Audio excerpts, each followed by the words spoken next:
Hello everyone. तो आज हम लोग एसबीआई पीओ 2025 के मेंस के क्वांट के पेपर को सॉल्व करेंगे। जितना मेमोरी बेस्ड क्वेश्चन में पूछा गया था एसबीआई पीओ 2025 मेंस में, उस सारे क्वेश्चन को सॉल्व करेंगे विद द बेस्ट अप्रोच। ठीक है, तो बहुत बच्चों को एसबीआई पीओ 2026 का जो फॉर्म भरने वाले हैं उसको मेंस के मैथ को लेके बहुत डर बना हुआ है कि बहुत खतरनाक लेवल रहता है। तो आज मैं आपको सच्चाई बताने वाला हूँ SBI PO mains level quant का क्या सच्चाई है। ठीक है, किस लेवल का पूछता है। बच्चे जो इतना डरे हुए हैं, क्या उनका डरना जायज है या वो जो डरे हुए हैं वो बिल्कुल गलत है। तो आज जो है आप इस वीडियो को एंड तक देखोगे तो आपको जो है पूरा सच्चाई पता चल जाएगा कि आपको एसबीआई पीओ 2026 का फॉर्म भरना चाहिए भी कि नहीं, क्योंकि बहुत बच्चे मेंस के क्वांट के डर से फॉर्म भी नहीं भरेंगे। तो ये जो डर है आपका, अभी थोड़ा इसको होल्ड पे रखो, इस वीडियो को पूरा देख लो। उसके बाद जो है आप अपनी राय बनाना कि मुझे एसबीआई पीओ 2026 का फॉर्म भरना चाहिए, आईपीएस पीओ 2026 का फॉर्म भरना चाहिए कि नहीं। तो आज गाइज आपको बहुत मजा आने वाला है। आज हम लोग मेमोरी बेस्ड क्वेश्चन जो है एसबीआई पीओ 2025 मेंस के क्वांट का फुल क्वेश्चन सॉल्व करने वाले, complete solution with the best approach. So guys let's get started. तो गाइज क्वेश्चंस पे आते हैं। देखो, 1 से 4 क्वेश्चन का डायरेक्शन दिया गया है और ये एक सीरीज पे बेस है। ठीक है, तो हम लोग को क्या बोल रहा है, the first term of the series which consist of 6 term. मतलब इस सीरीज में 6 मतलब टर्म है, और जो पहला टर्म है मेरा m का पावर 0 है, तो m का पावर 0 कितना हो जाता है भाई, 1 हो जाएगा, यानी पहला टर्म 1 है। अब दूसरा टर्म क्या है मेरा, the series second term of the series is the smallest even prime number. तो एक ही इवन प्राइम नंबर होता है ना, वो क्या है, 2 है। ठीक है, अब तीसरा नंबर क्या कह रहा है, the third term is of the series is the cube of the second term. तो 2 का क्यूब कितना हो जाएगा, 8 हो जाएगा। ठीक है, अब चौथा टर्म क्या कह रहा है, ये जो है square of the third term, मतलब 8 का स्क्वायर कितना है, 64 हो जाएगा। अब fifth term of the series is 16 time the fourth, मतलब 64 का 16 टाइम कितना हो जाएगा, 4 चौके 24, 4 2 36, 64, यानी कितना हो जाएगा ये 1024, यानी मेरा फिफ्थ नंबर जो है 1024 है। तो ये मुझे पता है। अब क्वेश्चन में क्या कह रहा है, पहला क्वेश्चन कह रहा है find the six term of the series. तो इसका सिक्स टर्म क्या होगा भाई, तो देखो सीरीज का पैटर्न पकड़ेंगे, ये 2 टाइम्स है, ये 4 टाइम्स है, ये कितना है 8 टाइम्स है, ये कितना है 16 टाइम है। मतलब देख रहे हो, 2 गुना ये बढ़ रहा है, तो ये कितना हो जाएगा, 32 टाइम होना चाहिए ना, तो 2 टाइम्स हो जाएगा। तो यानी 1024 में 32 को गुना कर दो, कितना हो जाएगा, 4 दूना 8, 2 दूना 4, 0 2, करते हैं बात, होती है छः, 0 3 यानी 8 6 7 32 7 6 8। तो क्या हो जाएगा मेरा, D will be the answer. ये कितना हो जाएगा, 32 7 6 8। अब आता है सेकेंड क्वेश्चन में, कह रहा है find the ratio of the second term and fifth term of the series. तो सेकेंड टर्म क्या है मेरा, 2 है, और फिफ्थ टर्म क्या है मेरा, 1024 है। तो 2/1024 कितना हो जाएगा भाई, 1/512। ठीक है, तो 1:512 विल बी द आंसर। अब आते हैं गाइस थर्ड क्वेश्चन में, इसमें कह रहा है six term is what percent of 32 time of the fifth term of the series. तो सिक्स टर्म मेरा क्या है भाई, अभी निकाला है, 32,768 है ना। ये कह रहा है कि कितना परसेंटेज होगा 32 times the fifth term of the series. तो फिफ्थ टर्म तो 1024 है। ठीक है, तो देखो अभी तो ये 32 गुना 1024 की है ना, तो गाइज ये कितना हो गया, ये 1 से चला जाएगा, यानी ये कितना हो जाएगा, 1 हो जाएगा। ई विल बी द आंसर। अब आता है फोर्थ नंबर क्वेश्चन, इसमें कह रहा है if another series start with 1.5 then find the fourth term of the new series. देखो पहला सीरीज है मेरा 12864, 1024 और 32,768। अब कह रहा है एक दूसरा सीरीज है और यही पैटर्न फॉलो कर रहा है जो 1.5 से स्टार्ट है। ठीक है, यानी 1.5 है, उसके बाद 2 गुना है, 3 है, उसके बाद कितना है, 4 गुना है। ठीक है, उसके बाद कितना है, 8 गुना है, 96 है, उसके बाद 16 गुना है, इस तरह है। तो गाइस क्वेश्चन में क्या कह रहा है, इस सीरीज का फोर्थ टर्म क्या होगा, तो इसका फोर्थ टर्म क्या हो जाएगा, first term, second term, third term, fourth term, ये हो जाएगा 96, यानी क्या हो जाएगा, ई विल बी द आंसर। तो गाइज आपका एसबीआई पीओ मेंस में फर्स्ट 4 क्वेश्चन इजीली बन गया। पांचवें क्वेश्चन में आते हैं। देखो इसमें क्या है, एक cuboid has a total surface area of 94 square centimetre. एक क्यूबाइड है आपका, ठीक है, उसका जो टोटल सरफेस एरिया है, ये मेंसुरेशन के कॉन्सेप्ट में ऑलरेडी बता चुका हूँ। टोटल सरफेस एरिया क्या होता है क्यूबाइड का, 2 times L B plus B H plus L H. ठीक है, प्लस एल एच। तो यहाँ पे देखो, यहाँ एल क्या है, एल जो है इसका क्या है, लेंथ है। ठीक है, क्वेश्चन में भी दिया गया है एल लेंथ है, बी ब्रेथ है और एच क्या है, हाइट है। ठीक है, और क्या दिया गया है कि वॉल्यूम जो है क्यूबाइट का 60 क्यूबिक सेंटीमीटर है। तो वॉल्यूम क्या होता है क्यूबाइट का भाई, वॉल्यूम जो होता है क्या होता है, L into B into H होता है ना। ये कितना दिया गया है भाई, ये दिया गया है 60 सेंटीमीटर क्यूब। मतलब टोटल सरफेस एरिया कितना है, 94 सेंटीमीटर स्क्वायर, और वॉल्यूम कितना है मेरा 60 सेंटीमीटर क्यूब। ठीक है, और क्या कह रहा है क्वेश्चन में कि L B H assuming all are positive, मतलब एल बी एच तीनों पॉजिटिव है। ठीक है, पॉजिटिव है, और क्या है कंजिक्यूटिव इंटीजर, मतलब एल बी एच जो है ये कंजिक्यूटिव है, लगातार नंबर है। ठीक है, तो अब हमको देखो एल बी एच दिया गया है कि लेंथ छोटा है ब्रेस्ट से, ये छोटा है हाइट से। ठीक है, और ये कंजिक्यूटिव इंटीजर है, तो ये ध्यान में रखना कि कंजिक्यूटिव इंटीजर है, मतलब लगातार संख्या है। तो इसमें कह रहा है क्वांटिटी 1 दिया गया है और क्वांटिटी 2 दिया गया है कि निकालना है और फिर कंपेयर करना है। तो देखो कॉमन सेंस लगाओ, L B H continuous number क्या हो सकता है भाई, कि मतलब आप सोचो थोड़ा, और एल बी एच देखो ये कंडीशन देख लेना।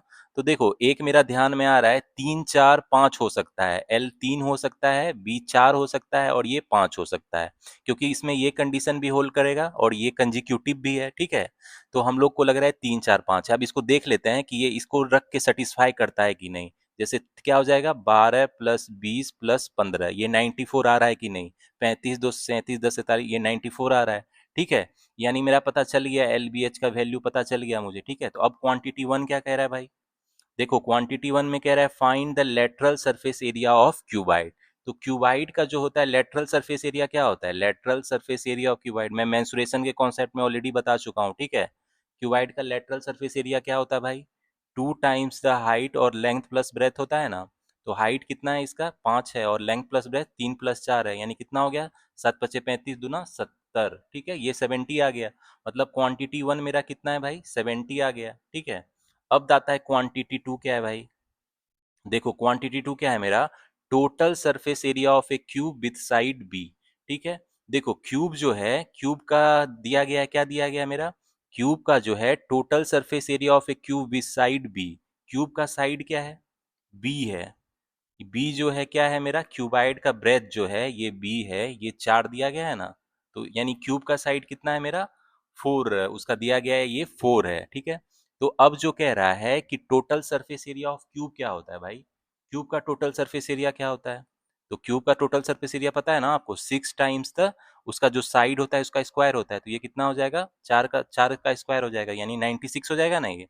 तो क्यूब मेरा क्वांटिटी 2 कितना आ गया भाई, क्वांटिटी 2 मेरा कितना आ गया 96 आ गया ना, 96 सेंटीमीटर स्क्वायर। ठीक है, तो ये है 70 सेंटीमीटर स्क्वायर, और Q2 कितना है मेरा 96 सेंटीमीटर स्क्वायर। तो ऑब्वियसली क्या है मेरा क्वांटिटी 1 क्या है लेस देन क्वांटिटी 2। ठीक है, तो देख रहे हो कितना इजीली बन गया। तो आंसर क्या हो जाएगा मेरा, B will be the answer.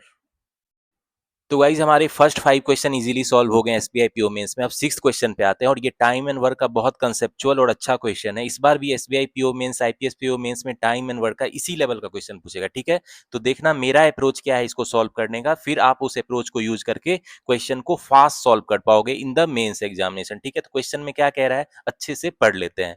इसमें कह रहा है the time taken by A to complete a work is 20 days. A किसी काम को कितने दिन में कर रहा है भाई 20 डेज में कर रहा है। ठीक है, अब कहता है B take 2x% more than A to complete the same work. अब बी उसी काम को 2x% ज्यादा दिन लगता है जितना ए को लगता है, तो ए को जितना लग रहा है उससे कितना इसको लग रहा है 2x% ज्यादा, यानी 20 + 20 इंटू क्या हो जाएगा 2x% हो जाएगा ना। तो ये क्या इसको लिख सकते हैं हम लोग 20 कॉमन ले लेते हैं, 1 + 2x%, मतलब बी को काम करने में, अकेले काम करने में इतना दिन लग रहा है।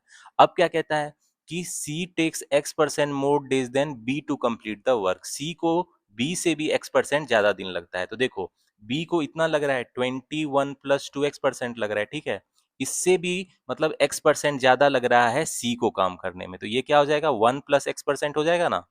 परसेंटेज का कॉन्सेप्ट तो आपको क्लियर होगा होपफुली। ठीक है, तो अब क्वेश्चन में क्या कह रहा है कि time taken by C alone to complete the work is equal to the sum of the time taken by A and B alone to complete the work.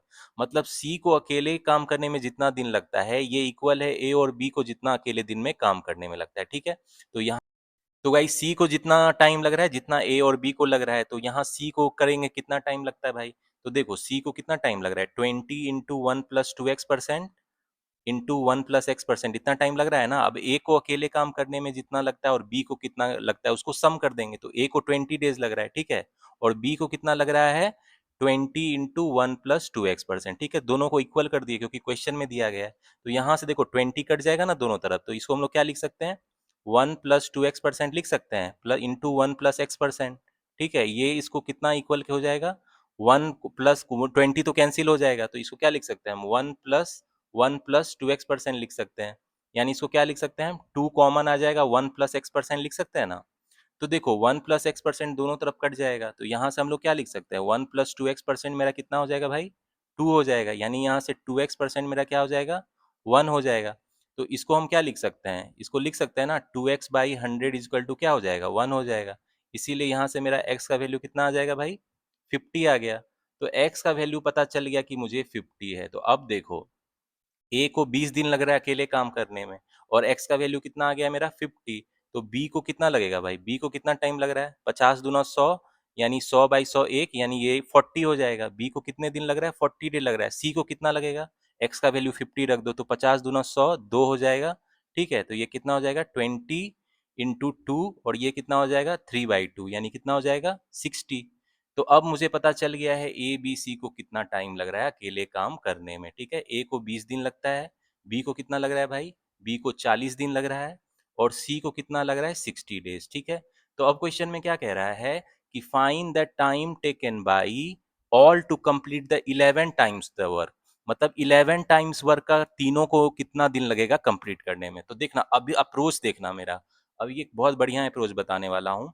मुझे पता है ए बी सी अकेले कितने दिनों में काम को खत्म कर सकता है, तो क्या करेंगे 20 40 60 का एलसीएम ले लेंगे। ठीक है, एलसीएम क्यों लेंगे भाई, ये भी बताता हूँ कि एक पहले एलसीएम कितना हो जाएगा, 20 दूना 40 या 120। तो 120 जो है इसको मान लेंगे टोटल वर्क, टोटल वर्क मेरा कितना मान लेंगे, टोटल वर्क मान लेंगे 120 यूनिट से। ठीक है, एफिशिएंसी का कॉन्सेप्ट से बनाएंगे, तो यानी ए कितने दिन में कर लेगा, ए का एफिशिएंसी कितना है भाई 6 हो जाएगा, 6 यूनिट्स पर डे कर रहा है। ठीक है, 6 यूनिट पर डे, यानी एक दिन में 6 यूनिट कर लेता है। बी का एफिशिएंसी क्या हो जाएगा भाई, बी का एफिशिएंसी हो जाएगा 3 यूनिट्स पर डे, और सी का एफिशिएंसी क्या हो जाएगा मेरा 2 यूनिट्स पर डे। ठीक है, तो अब देखो क्वेश्चन में कह रहा है कि तीनों मिल के 11 टाइम्स वर्क को कितने टाइम में करेगा, मतलब टोटल वर्क कितना करना है अब उसको। देखो टोटल वर्क अब बोल रहा है कितना, क्वेश्चन में है 11 टाइम्स। ये जो है टोटल वर्क 11 टाइम्स, जितना ओरिजिनल वर्क है इसका 11 टाइम्स है, और तीनों को ये करने में कितना टाइम लगेगा। ठीक है, तो तीनों का इफिशियंसी देखो कितना टाइम लगेगा भाई, तीनों को मिलके करने में 11 × 120 टोटल वर्क है, और तीनों का इफिशियंसी साथ में कितना है, 6 3 9 2 11 यूनिट्स पर डे तीनों मिलके करता है। ठीक है, इतना यूनिट्स पर डे करता है ना। तो देखो इतना यूनिट्स टोटल मेरा क्या है, इतना यूनिट्स टोटल मेरा वर्क है, और कितना टाइम लगाएगा भाई, जितना टोटल वर्क है और टोटल इफिशियंसी जो तीनों का ए बी सी का, यानी 11 यूनिट्स पर डे। ठीक है, तो ये कितना हो जाएगा, ये कितना हो जाएगा भाई 120 डेज, मतलब ए बी सी को 11 टाइम्स वर्क करने में कितना दिन लगेगा 120 डेज। तो देखो कितना अच्छा क्वेश्चन था, आंसर क्या हो जाएगा, ए 120 विल बी द आंसर। तो गाइज ये लेवल है आपका एसवीआईपीओ मेंस का। देख लो ये 2025 में ये क्वेश्चन पूछे गए थे, पहले जो 6 क्वेश्चन है तो मजे में बन गए, आराम से बन गए। और ये आपको डर लगता है एसवीआईपीओ मेंस का मैथ बहुत खतरनाक आता है, मुझसे एक भी क्वेश्चन नहीं बनेगा। फर्स्ट 6 क्वेश्चन देख रहे हो कितना इजीली बन गया। अब 7th नंबर क्वेश्चन पे आते हैं, ये भी देखना कितना इजीली बनेगा। ये बोट एंड स्ट्रीम का क्वेश्चन है, तो क्वेश्चन को पहले अच्छे से पढ़ लेते हैं। कह रहा है boat A travels a certain distance in down stream and upstream in 27 hours. तो यहाँ पे गाइज मेरे पास बोट ए है, बोट ए क्या करता है, सर्टेन डिस्टेंस है, मान लो डी किलोमीटर डिस्टेंस है। ठीक है, तो ये जो है डाउन स्ट्रीम और अपस्ट्रीम में टोटल कितना टाइम ले रहा है, ये बोट जो है टोटल टाइम कितना लेता है 27 आवर्स। ठीक है, ठीक है, और क्वेश्चन में आगे पढ़ते क्या दिया गया है, find the time taken by boat B to cover the same distance in downstream. तो एक बोट बी भी है मेरा। ठीक है, तो कह रहा है बोट बी कितना टाइम लेगा सेम डिस्टेंस को कवर करने में अपस्ट्रीम और डाउन स्ट्रीम। ठीक है, ये डिस्टेंस डी है। ठीक है, और क्या दिया गया है, the downstream speed of boat A and B is 15 kilometre per hour and 10 kilometre per hour, और upstream speed of boat A and B is 12 kilometre per hour and 9 kilometre per hour. मतलब boat A के लिए मुझे दिया गया है upstream speed क्या है भाई, बोट ए के लिए अपस्ट्रीम स्पीड क्या है, देखो upstream speed of boat A 12 kilometre per our है। ठीक है, और जो है आपका डाउन स्ट्रीम स्पीड क्या है बोट ए का, देखो downstream speed 15 kilometre per our है। ठीक है, ये लिख लिया। और बोट बी के लिए कितना है भाई, अपस्ट्रीम स्पीड क्या है बोट बी का, तो ध्यान से देखना ये 9 किलोमीटर पर आवर है। ठीक है, और डाउन स्ट्रीम स्पीड क्या है बोट बी का भाई, देखो downstream speed boat B का कितना है 10 किलोमीटर पर आवर। तो सबसे पहले जो इन्फॉर्मेशन दिया है उसको अच्छे से नोट कर लेते हैं। अब देखो क्वेश्चन में कह रहा है कि डी डिस्टेंस को कवर करने में बोट को अपस्ट्रीम और डाउनस्ट्रीम 27 आवर लग रहा है बोट ए को। तो गाइस क्वेश्चन में क्या कह रहा है, boat A travels a certain distance in downstream and upstream in 27 घंटा। मतलब बोट ए जो है क्या कह रहा है, D distance by upstream speed जो है ए का, और डी का जो डिस्टेंस को डाउनस्ट्रीम में ये कवर करता है, ये टोटल कितना टाइम लगाता है, 27 घंटा। ठीक है, तो यहाँ मतलब क्या है, डी है मेरा और अपस्ट्रीम स्पीड बोट ए का कितना है भाई, ये तो आपको दिया है ना, यहाँ पे 12 लिखा है ना, ये 12 है। और डाउनस्ट्रीम स्पीड क्या है ए का, 15 है। तो ये कितना है, 27 के बराबर दिया गया। तो यहाँ से फटाफट डी का वैल्यू निकाल लेते हैं। 12 और 15 का एलसीएम क्या हो जाएगा, फटाफट देख लो क्या हो जाएगा। 3 चौके 12, 3 5 15, 4 तिया 12 25 60 हो जाएगा। यानी ये 5D प्लस 4D कितना हो जाएगा, 9D हो जाएगा, इक्वल टू 27। ठीक है, ये 3 से चला गया, मतलब मेरा डिस्टेंस कितना आ गया, 180 किलोमीटर। अब ये सेम डिस्टेंस बोट बी भी कह रहा है क्वेश्चन में कवर करता है। ध्यान से देखो, यहाँ क्या कह रहा है, बोट बी को सेम मतलब डिस्टेंस कवर करने में कितना टाइम लगेगा डाउन स्ट्रीम और अपस्ट्रीम। तो बोट बी को कितना टाइम लगेगा भाई, ये 180 किलोमीटर, और अपस्ट्रीम स्पीड क्या है बोट बी का भाई, 9 है। ठीक है, और डाउन स्ट्रीम भी इतना ही डिस्टेंस कवर कर रहा है, डाउन स्ट्रीम स्पीड क्या है बोट बी का भाई, 10 है। ठीक है, तो यहाँ कितना हो जाएगा, 10 हो जाएगा। तो ये कितना हो गया, 20, और ये कितना हो गया, 18, यानी टोटल कितना हो गया, 38 आवर्स हो गया। देख रहे हो, तो 38 आवर्स क्या हो जाएगा, बोट बी को लगेगा अपस्ट्रीम और डाउन स्ट्रीम कवर करने में सेम डिस्टेंस, यानी 180 किलोमीटर। तो 38 आवर्स क्या हो जाएगा मेरा, B will be the answer. तो देख रहे हो गाइस कितना इजी क्वेश्चन है, और ये आपका एसबीआई पीओ 2025 मेंस का क्वेश्चन है, और बोट स्ट्रीम का देख रहे हो। अगर आपको कॉन्सेप्ट क्लियर है, अगर आपने मेरी कॉन्सेप्ट वाली वीडियो देखी है, तो इस क्वेश्चन को बनाने में कुछ ही मिनट लगेगा, कितना इजीली बन गया। ठीक है, तो चलो अब नेक्स्ट क्वेश्चन पे आगे बढ़ते हैं। तो गाइज नेक्स्ट क्वेश्चन पे आता है, ये नंबर सिस्टम का बहुत खूबसूरत क्वेश्चन है, कंसेप्चुअल है। आपको मतलब अगर कॉन्सेप्ट क्लियर है आपके नंबर सिस्टम के, तो ये क्वेश्चन भी इजीली बन जाएगा। ठीक है, तो इसमें अच्छे से इंफॉर्मेशन को पढ़ते हैं क्या दिया गया है। तो गाइज इस क्वेश्चन में क्या दिया गया है, there are 3 set A B C, 3 set है ए बी सी। ठीक है, which contain total 13 unique integer, मतलब 13 यूनिक इंटीजर है, मतलब सब एक दूसरे से डिफरेंट है। तो 3 सेट है मेरा ए बी सी, उसमें टोटल 13 यूनिक इंटीजर है। Total N prime numbers is distributed among them, और उसमें total number of prime numbers कितना, एन है। Set A has 4 numbers. तो देखो सेट ए का लिख लेते हैं इंफॉर्मेशन। सेट ए जो है इसमें कितने नंबर है, 4 नंबर्स है। ठीक है, इसमें कितना नंबर है, 4 नंबर्स है। ठीक है, और क्या कह रहा है, the product of the smallest and largest number in set A is 26। मतलब सेट ए में जो स्मॉलेस्ट नंबर है, ठीक है, स्मॉलेस्ट नंबर है और लार्जेस्ट नंबर है, उसका प्रोडक्ट कितना दिया गया है मुझे, उसका प्रोडक्ट कितना है भाई, ये कह रहा है 26 है। ठीक है, तो ये नोट कर लिया। अब आप थोड़ा कॉमन सेंस लगाओ कि क्या हो सकता है भाई, स्मॉलेस्ट नंबर और लार्जेस्ट नंबर क्या हो सकता है। अगर स्मॉलेस्ट नंबर 2 रहे तो लार्जेस्ट नंबर क्या होगा, 13 होगा। यही एक कॉम्बिनेशन बैठेगा ना। तो मतलब सेट ए में 2 नंबर मुझे पता चल गया, 2 और 13 है, वो दोनों क्या है, प्राइम नंबर है। ठीक है, अब आगे क्या कह रहा है, set B has 5 numbers but only 2 of them are prime numbers, others are composite. ठीक है, तो अब दिया गया इंफॉर्मेशन रिगार्डिंग सेट बी के बारे में। तो सेट बी के बारे में क्या बोल रहा है भाई, देखो सेट बी जो है इसमें कह रहा है 5 नंबर है टोटल। टोटल कितना है मेरा, 5 नंबर है। ठीक है, उसमें क्या है, कह रहा है 2 नंबर जो है वो मेरा क्या है, प्राइम नंबर है। 2 नंबर्स क्या है, प्राइम नंबर्स है। ठीक है, प्राइम नंबर्स है, तो इसको हम लोग लिख लिए 2 प्राइम नंबर्स है। अब क्या कह रहा है, आगे क्या कह रहा है, अदर्स आर कंपोजिट, मतलब 2 प्राइम नंबर है और 3 नंबर कंपोजिट है। कंपोजिट नंबर क्या होता है, अदर देन प्राइम। ठीक है, सेट सी के बारे में अब क्या बोल रहा है भाई, उसको देख लेते हैं।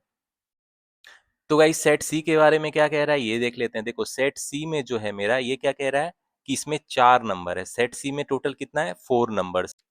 तो गाइस सेट सी में क्या दिया गया कि इसमें 4 नंबर है। ठीक है, एंड टू ऑफ क्या बोल रहा है, सेट सी में 4 नंबर्स है, and the product of the smallest and largest number in set C is 23।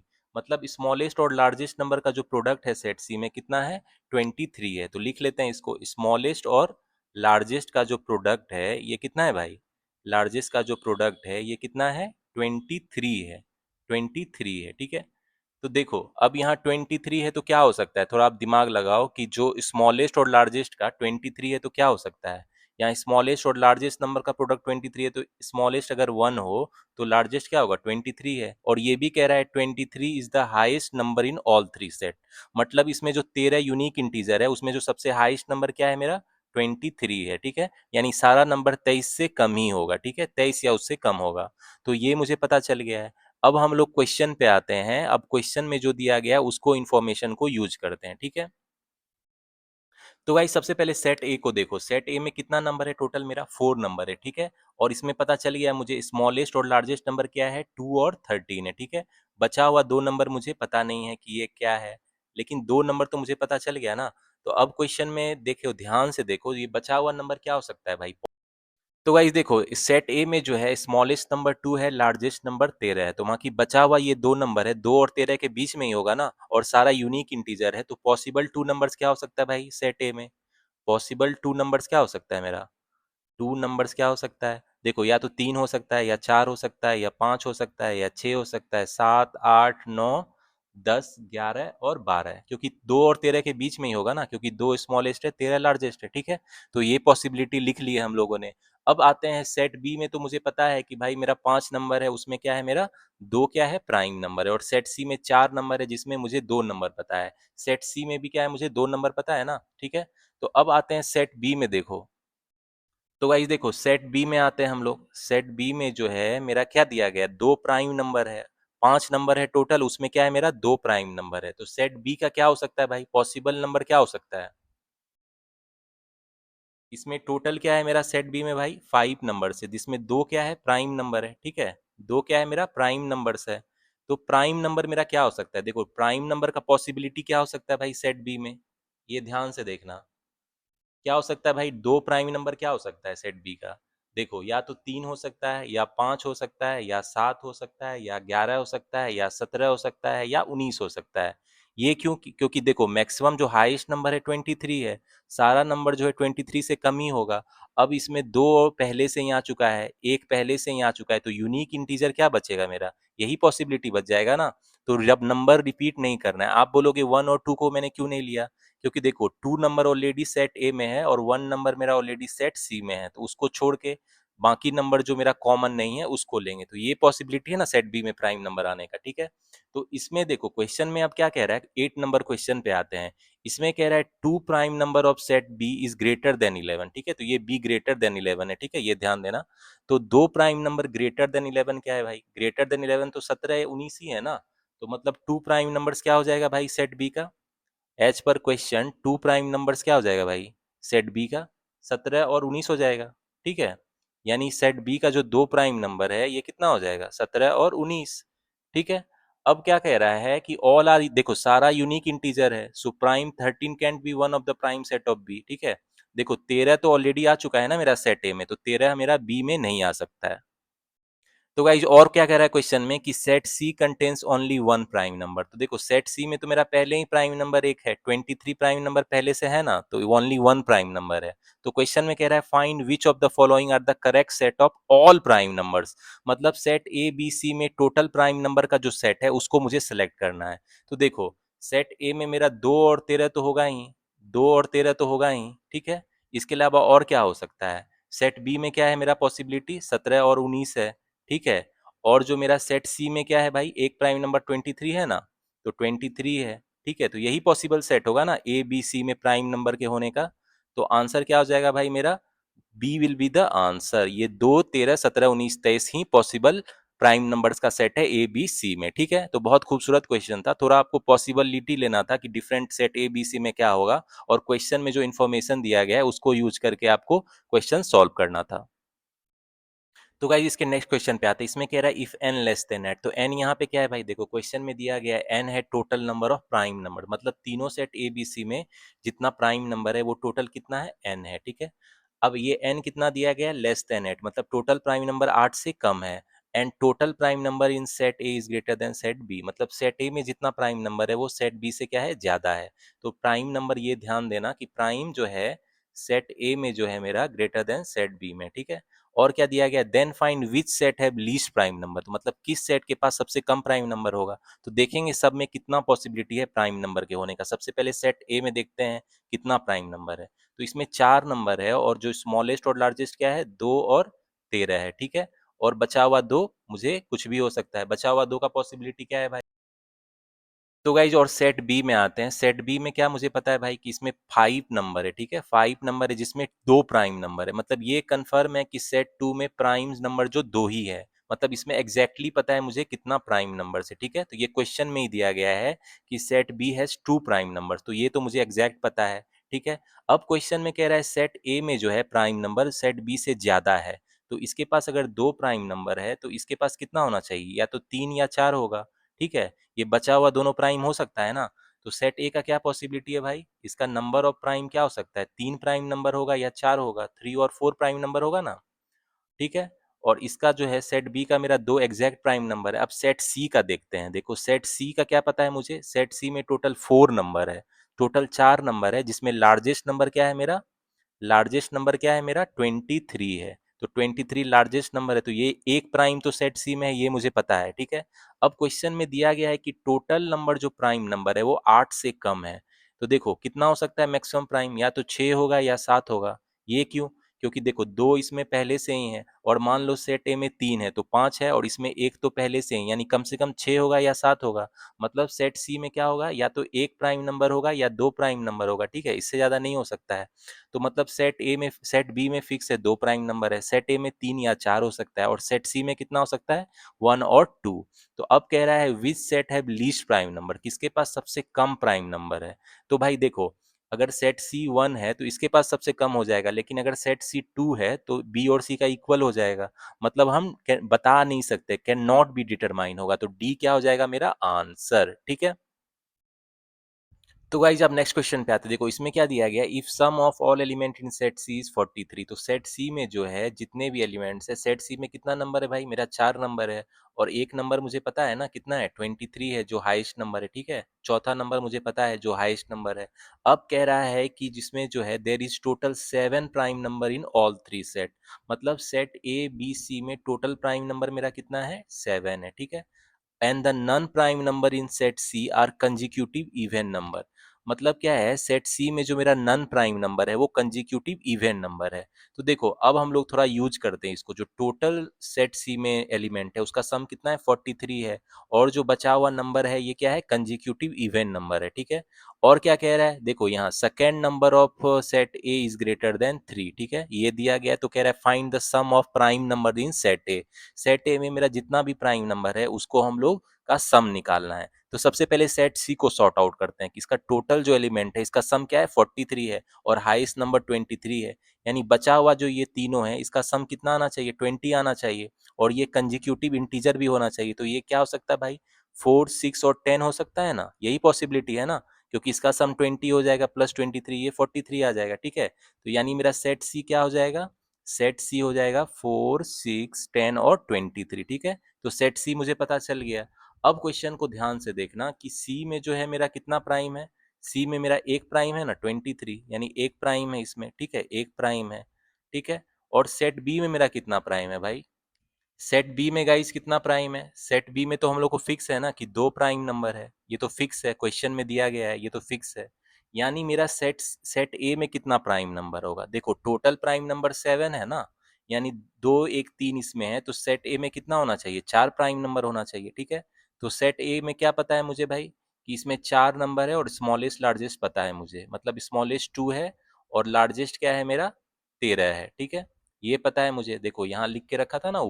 तो गाइज यहाँ पे दिया गया है कि सेट ए का जो सेकेंड नंबर है ये ग्रेटर देन 3, ये जो सेकेंड नंबर है ये ग्रेटर देन 3 है। ठीक है, तो ये क्या हो सकता है भाई, अब थोड़ा दिमाग लगाओ। देखो ये क्या हो सकता है, 2 और 13 के बीच का नंबर ही इसके बीच में होगा, तो क्या हो सकता है गाइज, सेट ए में 4 प्राइम नंबर है, और जो सेकेंड नंबर है वो 3 से ज्यादा है, तो ये तो 5 ही हो सकता है ना। और ये वाला क्या हो सकता है मेरा, ये हो सकता है 7 हो सकता है, क्योंकि भाई जो प्राइम नंबर है यूनिक है, और जो बचा हुआ और को तो हम नहीं ले सकते हैं, यही दो पॉसिबिलिटी है जो 2 और 13 के बीच है। तो क्वेश्चन में क्या कह रहा है कि find the sum of prime numbers in set A. तो सेट ए में जितना भी प्राइम नंबर है, तो चारों तो प्राइम नंबर है, इसका सम पूछ रहा है क्या होगा। तो 2 + 5 + 7 + 13 कितना हो जाएगा, 13 7 20 5 25 2 27। ठीक है, तो 27 क्या हो जाएगा मेरा आंसर। तो सी क्या हो जाएगा 27 विल बी द आंसर। तो गाइज इसके लास्ट क्वेश्चन में आते हैं, ये बहुत खूबसूरत क्वेश्चन है। इसमें कह रहा है if set C has highest prime numbers then find the minimum possible value of n. तो एन यहाँ क्या है, एन है तीनों सेट ए बी सी में जो टोटल प्राइम नंबर्स है उसका मतलब एन नंबर है, n total number of primes in set A B C. तो देखो सेट सी के बारे में मुझे पता है ना भाई, सेट सी के बारे में मुझे क्या पता है कि भाई इसमें 4 नंबर है और मिनिमम और मैक्सिमम का जो प्रोडक्ट है ये कितना है 23 है। देखो सेट सी का पता है ना, तो इसमें एक नंबर 1 है और बीच वाला 2 नंबर मुझे पता नहीं है, ये कुछ भी हो सकता है और हाईएस्ट नंबर 23 है। ठीक है, अब कह रहा है सेट सी के पास हाईएस्ट प्राइम नंबर है और ये मुझे पता है कि सेट बी में तो फिक्स है ना, 2 प्राइम नंबर्स है, 2 प्राइम है ना सेट बी में। ठीक है, और सेट ए में क्या है मेरा भाई, सेट ए में भी मुझे पता है कि देखो स्मॉलेस्ट और लार्जेस्ट नंबर का जो प्रोडक्ट है 26 है, यानी सेट ए में 2 प्राइम नंबर है, ये तो मुझे पता है। ठीक है, 2 और 13 है ना। ठीक है, तो अब कह रहा है कि minimum possible value of n, n का जो है वैल्यू मिनिमम होना चाहिए, तो सेट बी में तो फिक्स है। अब सेट सी में कह रहा है हाईएस्ट प्राइम नंबर है, तो सेट बी में अगर 2 प्राइम नंबर है तो सेट सी में कितना प्राइम नंबर हो सकता है भाई, 3 या 4 हो सकता है। ठीक है, लेकिन देखो यहाँ पे 1 जो है ये मेरा नन प्राइम नंबर है। ठीक है, तो यानी मैक्सिमम इसमें कितना हो सकता है भाई, 3 प्राइम नंबर हो सकता है। ठीक है, तो यहाँ क्या हो जाएगा 3 प्राइम नंबर है। और इसमें सेट ए में कितना होगा भाई, अब कह रहा है एन का मिनिमम पॉसिबल वैल्यू, तो एन 2 तो यहाँ होगा ही, 2 या उससे ज्यादा होगा ना, तो लेकिन हमको मिनिमम वैल्यू चाहिए एन का, तो हम लोग क्या लेंगे, सेट ए में 2 प्राइम नंबर लेंगे, यही मिनिमम होगा ना। यानी तीनों सेट में मेरा टोटल नंबर प्राइम नंबर का मिनिमम वैल्यू क्या हो जाएगा, सेट ए में कितना है 2 है, सेट बी में 2 है और सेट सी में कितना है 3 है, यानी 2 + 2 + 3 कितना हो जाएगा 7 विल बी द आंसर। तो क्या हो जाएगा C will be the answer. तो बहुत कंसेप्चुअल क्वेश्चन था, आपको कॉमन सेंस लगाना था, लेकिन ये जो चारों के चारों क्वेश्चन है इजीली बन जाते। अगर आपने मेरा नंबर सिस्टम का कॉन्सेप्ट वाला वीडियो देखा है तो उसको उसके बाद ये क्वेश्चन आपको बहुत सिंपल लगेगा, बस डिफरेंट पॉसिबिलिटी लेनी है, थोड़ा सा कॉमन सेंस यूज करना है, जो जो इन्फॉर्मेशन दिया गया क्वेश्चन में जैसे मैंने पढ़ के स्टेप बाय स्टेप सॉल्व किया, आप भी उसी तरह सॉल्व करके ये 4 क्वेश्चन बना लोगे और ये 4 × 2 8 मार्क्स इजीली ला सकते हो SBI PO mains IPS PO mains में। ठीक है, चलो मूव ऑन करते हैं हम नेक्स्ट क्वेश्चंस पे।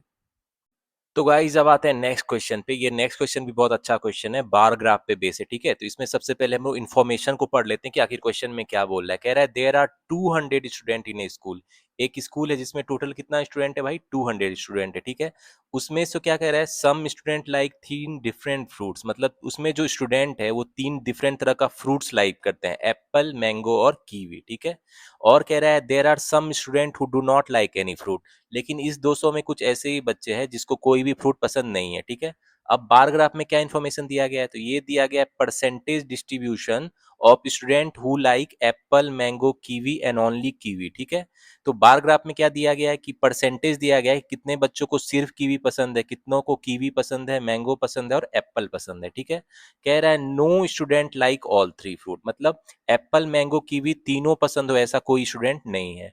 और क्या दिया गया है number of student who do not like any fruit are twice the number who like only apple and mango, मतलब जितना जो सिर्फ एप्पल और मैंगो लाइक कर रहा है तो नंबर ऑफ स्टूडेंट जो कोई भी फ्रूट नहीं करता है वो उसका 2 टाइम्स है। ठीक है, और क्या कह रहा है number of student who do not like any fruit is the number of student who like Apple and kiwi +20, मतलब एप्पल कीवी जिसको पसंद है उससे 20 ज्यादा है कौन, जितना जो उसको कोई भी फ्रूट पसंद नहीं है। ठीक है, तो अब हम लोग के पास ये इन्फॉर्मेशन है तो हम लोग क्या करेंगे भाई, इस क्वेश्चन को हम लोग वेन डायग्राम से बनाएंगे तो इजीली बनेगा।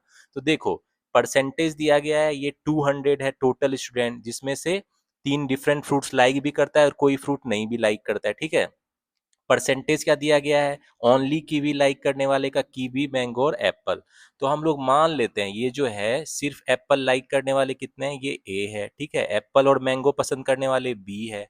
ठीक है, सिर्फ मैंगो पसंद करने वाले सी है, एप्पल कीवी पसंद करने वाले कितने हैं डी है, तीनों फ्रूट जिसको पसंद है वो ई है। ठीक है, और कीवी मैंगो जिसको पसंद है वो एफ है और जिसको सिर्फ कीवी पसंद है वो जी है। तो अब क्वेश्चन में जो इन्फॉर्मेशन दिया है उसको यूज करते हैं। तो देखो ओनली कीवी सिर्फ जिसको कीवी पसंद है, ये भी दिया गया है, कीवी पसंद है मैंगो और एप्पल, ये परसेंटेज में दिया गया है। तो सबसे पहले एप्पल का देख लेते हैं, तो एप्पल कितने लोगों को पसंद है भाई, देखो परसेंटेज ये जो आपका बार ग्राफ है 35% है, तो 200 का 35% कितना हो जाएगा 70 हो जाएगा ना। तो ये एप्पल एप्पल पसंद करने वाले क्या हैं, ये लोग हैं ना, ये टोटल मुझे दिया गया है कितना है भाई, ये दिया गया है 70 है, मतलब टोटल एप्पल पसंद करने वाले कितने हैं 70 है। तो मतलब बोल सकते हैं ना A+B+D+E मेरा कितना दिया गया है 70 के बराबर है। ठीक है, तो एक इक्वेशन ये हो गया। तो अब देखो एक बात और ध्यान देना कि तीनों फ्रूट लाइक करने वाला कोई भी स्टूडेंट नहीं है, तो मेरा ई क्या हो जाएगा, 0 हो जाएगा। ठीक है, तो यहाँ से मेरा a plus B plus d कितना हो गया, 70 हो जाएगा। ठीक है, तो एक ऐसा आ गया इक्वेशन। अब और क्या है भाई, तो गाइज अब नेक्स्ट में देखो मैंगो पसंद करने वाले कितने हैं। देखो मैंगो कितने पसंद कर रहे हैं भाई, तो मैंगो देखो 40% पसंद कर रहे हैं। ठीक है, यानी टोटल 200 स्टूडेंट में 40% जो है वो मैंगो पसंद करते हैं। तो ये कितना हो जाएगा मेरा, ये हो जाएगा 80 लोग जो है उसको मैंगो पसंद है। ठीक है, तो अब मैंगो वाला का देखना, मैंगो वाले का ये है ना, ये जो है इतने लोग को क्या पसंद है, मैंगो पसंद है। ठीक है, यानी क्या हो गया मेरा, बी प्लस सी प्लस ई प्लस एफ जो है ये 80 हो जाएगा। ठीक है, तो ई तो मेरा 0 है, तो बी प्लस सी प्लस एफ मेरा कितना हो जाएगा, ये 80 के बराबर हो जाएगा। ठीक है, तो देखो दो इक्वेशन मेरे पास आ गया है। इसी तरह हम लोग स्टेप बाय स्टेप करके डिफरेंट इक्वेशन निकाल लेंगे, फिर क्वेश्चन सॉल्व करेंगे। ठीक है, और क्या दिया गया है, कीवी पसंद करने वाले 30% है। कीवी जो पसंद है वो टोटल 200 स्टूडेंट में से 30% लोगों को कीवी पसंद है। ठीक है, और कीवी और ओनली कीवी में डिफरेंस होता है, कीवी मतलब इसमें कॉमन वाले भी आएंगे। ठीक है, तो ये कितना हो जाएगा, 60। तो टोटल कीवी पसंद करने वाले कितने हैं, 60 है। तो ये जो आपको है ये वाला है, ये कीवी पसंद करने वाले। ठीक है, ये वाला जो है कीवी पसंद करने वाले टोटल कितना है मेरा, 60 है ना। यानी ये कितना है आपको, डी प्लस ई प्लस एफ प्लस जी जो है, डी प्लस ई प्लस एफ प्लस जी है जो, ये कितना दिया गया मेरा, 60। ठीक है, तो गाइस देखो यहाँ से ई तो मेरा 0 है ना, ई तो 0 है, तीनों फ्रूट पसंद करने वाले तो 0 है। ठीक है, तो ये ध्यान में रखना। और क्या दिया गया है कि ओनली कीवी, जिसको सिर्फ कीवी पसंद है वो कितना है भाई, 20% है। तो देखो ओनली कीवी वाला तो ये जी है ना, ये जी है जो सिर्फ कीवी पसंद है, तो ये जी कितना दिया गया है मेरा भाई, ये जी जो है टोटल 200 का 20% है। ठीक है, तो यानी 20% कितना हो गया 200 का भाई, 40 हो गया। यानी सिर्फ कीवी पसंद करने वाले कितना है भाई, ये जी जो है मेरा कितना है, 40 है। और ई मेरा कितना है, 0, जिसको तीनों फ्रूट पसंद है ऐसा तो कोई है नहीं। यानी यहाँ से मेरा डी प्लस एफ कितना हो जाएगा, ये हो जाएगा ना 20। इसीलिए यहाँ से मेरा एफ क्या हो जाएगा, 20 माइनस डी।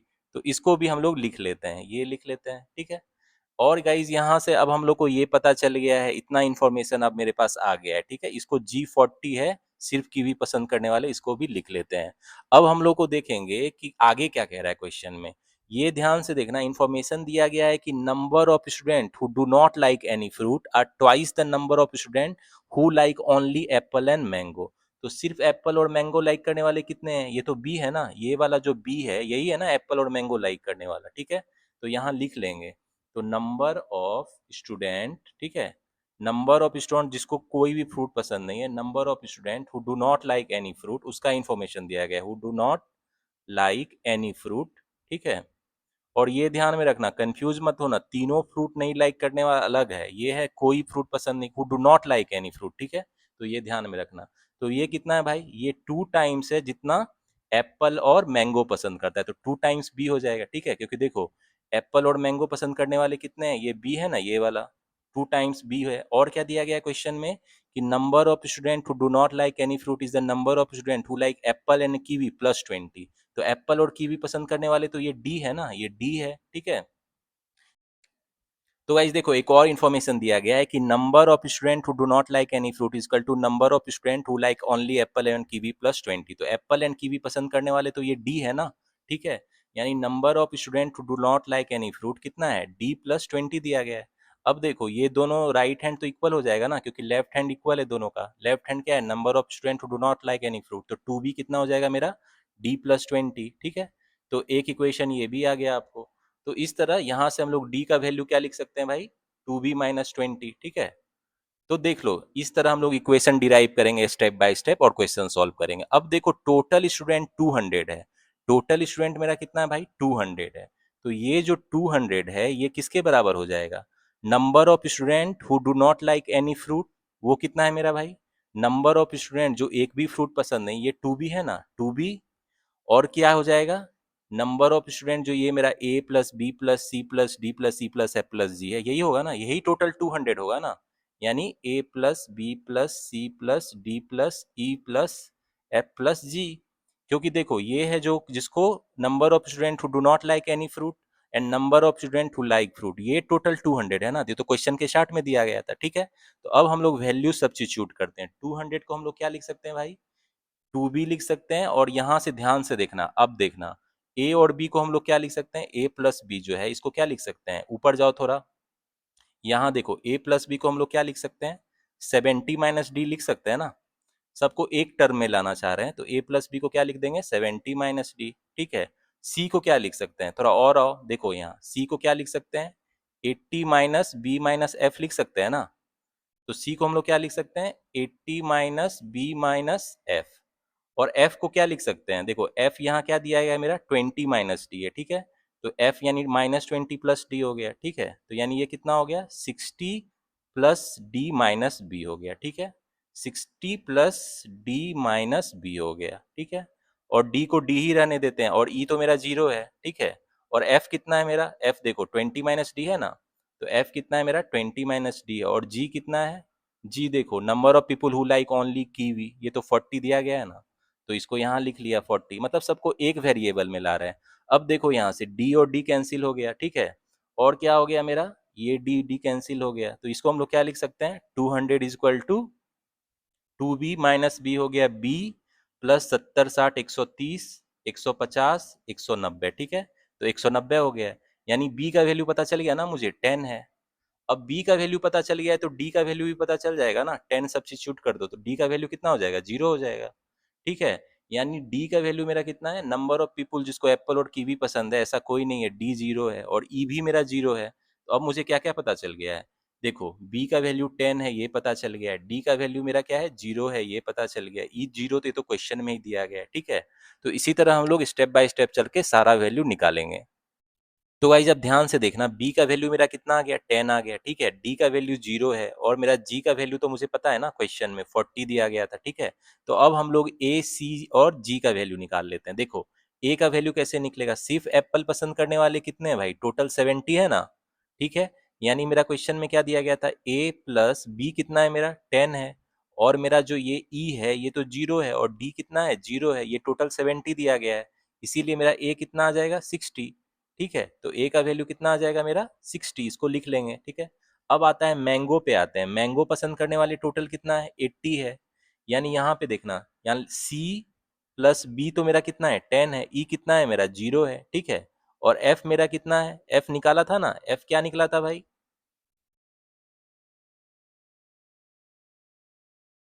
तो गाइज मेरा एफ जो था मेरा, ये 20 माइनस डी था, ठीक है। तो डी मेरा कितना है, 0 आया था ना, डी 0 है, यानी एफ का वैल्यू भी कितना हो जाएगा, 20 हो जाएगा। तो यहाँ एफ का वैल्यू 20 है तो ये लिख दिया, ठीक है। ये जो एफ है इसका वैल्यू लिख लो, 20 आएगा, ठीक है। तो अब देखो ये 80 के बराबर है, तो यहाँ से सी का वैल्यू कितना हो जाएगा, 50 हो जाएगा, ठीक है। तो यहाँ से सी सिर्फ मैंगो पसंद करने वाले कितने हैं, 50 है, ठीक है। अब हम लोग निकाल, जी का वैल्यू तो हमको ऑलरेडी पता है, ठीक है। तो अब देखो ए का वैल्यू पता चल गया, बी का वैल्यू पता चल गया, सी का वैल्यू पता चल गया, डी ई एफ का वैल्यू पता चल गया और जी का वैल्यू पता चल गया, ठीक है। तो अब जो इस पे क्वेश्चन है वो इजीली बन जाएंगे। तो वेन डायग्राम से आप बनाओगे स्टेप बाय स्टेप जैसे मैंने बताया है, तो आपको क्वेश्चन जल्दी बन जाएंगे और आपको मतलब फंसोगे नहीं, अदरवाइज इसको दूसरे तरीके से बनाओगे तो आप फंस जाओगे, ठीक है। तो आप वेन डायग्राम को एक जगह नोट कर लेते हैं और इस पे जो क्वेश्चन है उसको फटाफट सॉल्व करते हैं। तो गाइज मेरा डाटा कलेक्ट हो गया है कि एप्पल मैंगो कीवी पसंद करने वाले और उसके बीच जो कॉमन है वो पसंद करने वाले कितने, ये मुझे पता चल गया। तो अब क्वेश्चन इस पे बनाते हैं, फटाफट बन जाएगा। तो पहला क्वेश्चन क्या है, how many student like only two fruits together, कितने स्टूडेंट को ओनली टू फ्रूट्स पसंद है। तो टू फ्रूट्स पसंद वाले कितने हैं भाई, ये देखो इसमें से देखो, ये जो है बी है, कॉमन वाला है, ये डी है और ये क्या है, एफ है, ठीक है, यही तीनों है ना।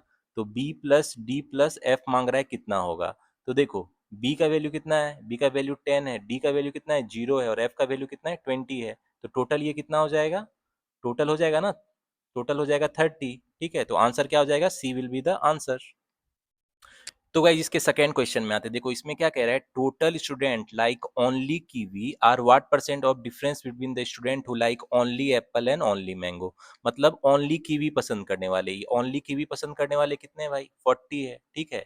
अब कह रहा है इसका रेशियो और किसका डिफरेंस बिटवीन जो सिर्फ जिसको एप्पल पसंद है और सिर्फ मैंगो पसंद है। सिर्फ एप्पल पसंद करने वाले 60 हैं और सिर्फ मैंगो पसंद करने वाले कितने 50 है। तो दोनों का डिफरेंस कितना हो जाएगा 60 माइनस 50। अब ये कह रहा है ये कितना परसेंट होगा, ठीक है, इतना परसेंट हो जाएगा ना, यानी 40/10 इंटू 100 हो जाएगा। तो ये कितना हो गया 400% हो जाएगा, ठीक है। तो मेरा आंसर क्या हो जाएगा भाई, B will be the answer. तो भाई नेक्स्ट क्वेश्चन में आते हैं, इसमें कह रहा है the student who like only apple and kiwi together, जिसको एप्पल एंड कीवी पसंद है वो कितना है भाई। देखो एप्पल एंड कीवी पसंद करने वाला तो ये है ना, और ये मेरा डी कितना है 0 है।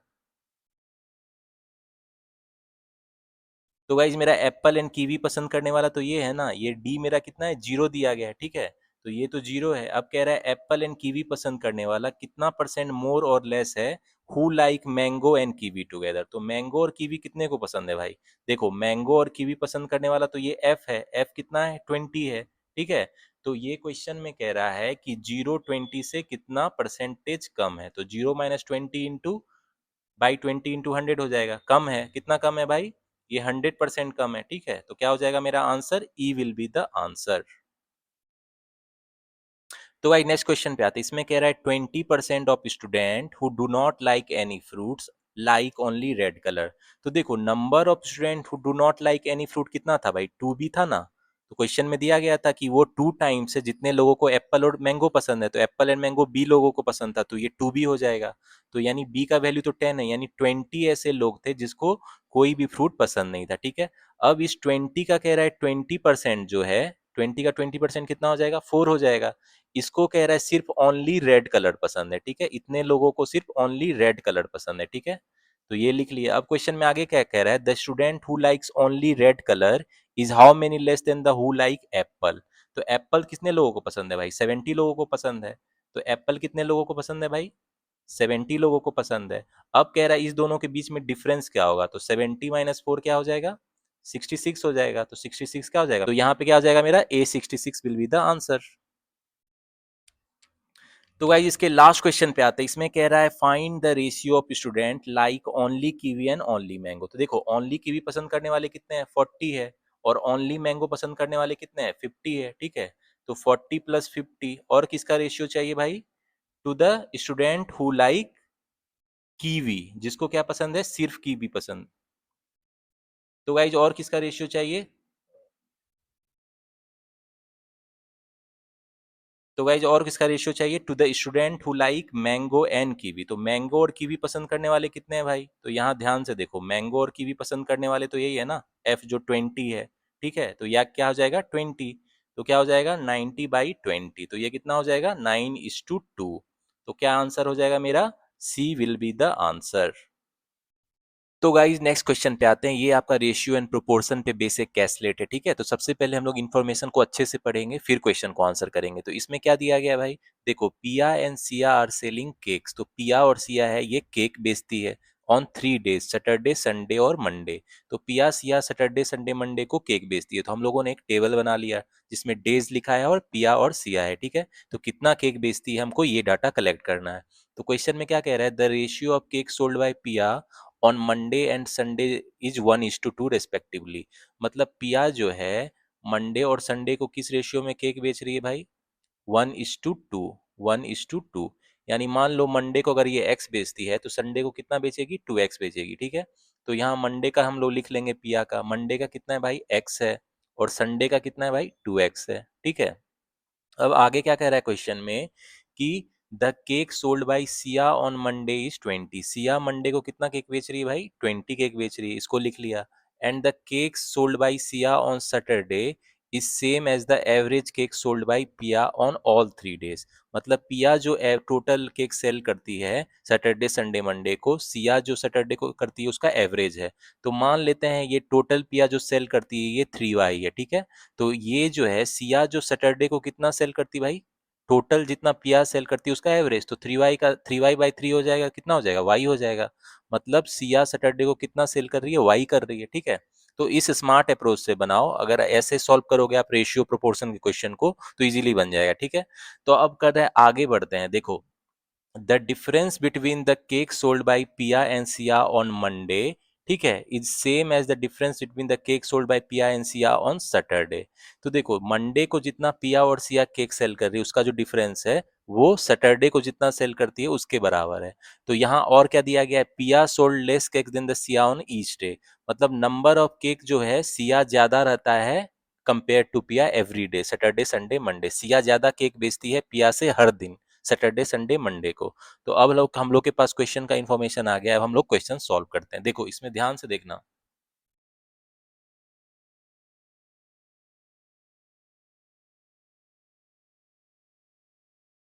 तो गाइस देखो मुझे पता है कि संडे और मंडे को पिया कितना केक सेल कर रही है, ठीक है, और टोटल मैंने मान लिया है पिया 3y केक सेल कर रही है। तो मतलब सैटरडे को कितना करेगी भाई, ये 3y माइनस 3x हो जाएगा ना, ये क्या हो जाएगा 3y माइनस 3x, ठीक है।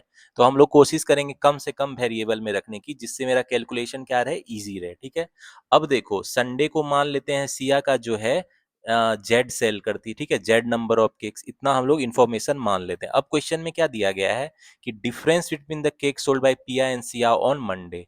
तो मंडे को पिया और सिया कितना केक सेल कर रही है भाई, देखो मंडे में डिफरेंस क्या हो जाएगा 20 माइनस एक्स हो जाएगा, और सिया ज्यादा केक बेचती है इसीलिए इसको पहले लिया, ठीक है। ये किसके बराबर है भाई, ये इक्वल टू है the difference between the cake sold by Pia and Siya on Saturday. तो सैटरडे में दोनों का डिफरेंस क्या है भाई, ध्यान से देखो, ये है ना y minus 3y minus 3x, ये है ना, तो इससे एक इक्वेशन आ जाएगा। तो इसको फटाफट लिख लेते हैं। इसको क्या हो जाएगा 20 minus x equal to y minus 3y plus 3x, यानी यहाँ क्या हो जाएगा 3x माइनस 2y हो जाएगा ना, यानी 20 इजकल टू क्या हो जाएगा 4x माइनस 2y, ठीक है। तो गाइज यहाँ से हम लोग इसको सॉर्ट सॉर्ट कर लेते हैं। इसको क्या लिख सकते हैं हम, 10 इजिकल टू 2x माइनस 1, ठीक है। तो ये एक इक्वेशन आ गया, इसको 1 मान लेते हैं। अब क्वेश्चन में क्या दिया गया है मुझे, अब तो इतना ही इन्फॉर्मेशन मुझे पता है ना, कि ये मुझे पता है। अब जो क्वेश्चन में इन्फॉर्मेशन दिया रहेगा उसको यूज करके हम लोग सॉल्व करेंगे। तो इस पे दो क्वेश्चन है 17 18 नंबर, उसको हम लोग सॉल्व करते हैं अब। तो गाइज अब क्वेश्चन में आते हैं। इसमें क्या कह रहा है, the cake sold by Siya on all 3 day together is 94। Siya जो है तीनों दिन कितना केक सेल कर रही है 94, ठीक है।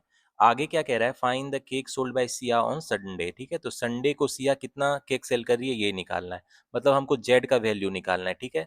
तो यहाँ मुझे क्या दिया गया है कि वाई प्लस जेड प्लस 20 जो है, सिया तीनों दिन कितना केक सेल कर रही है 94।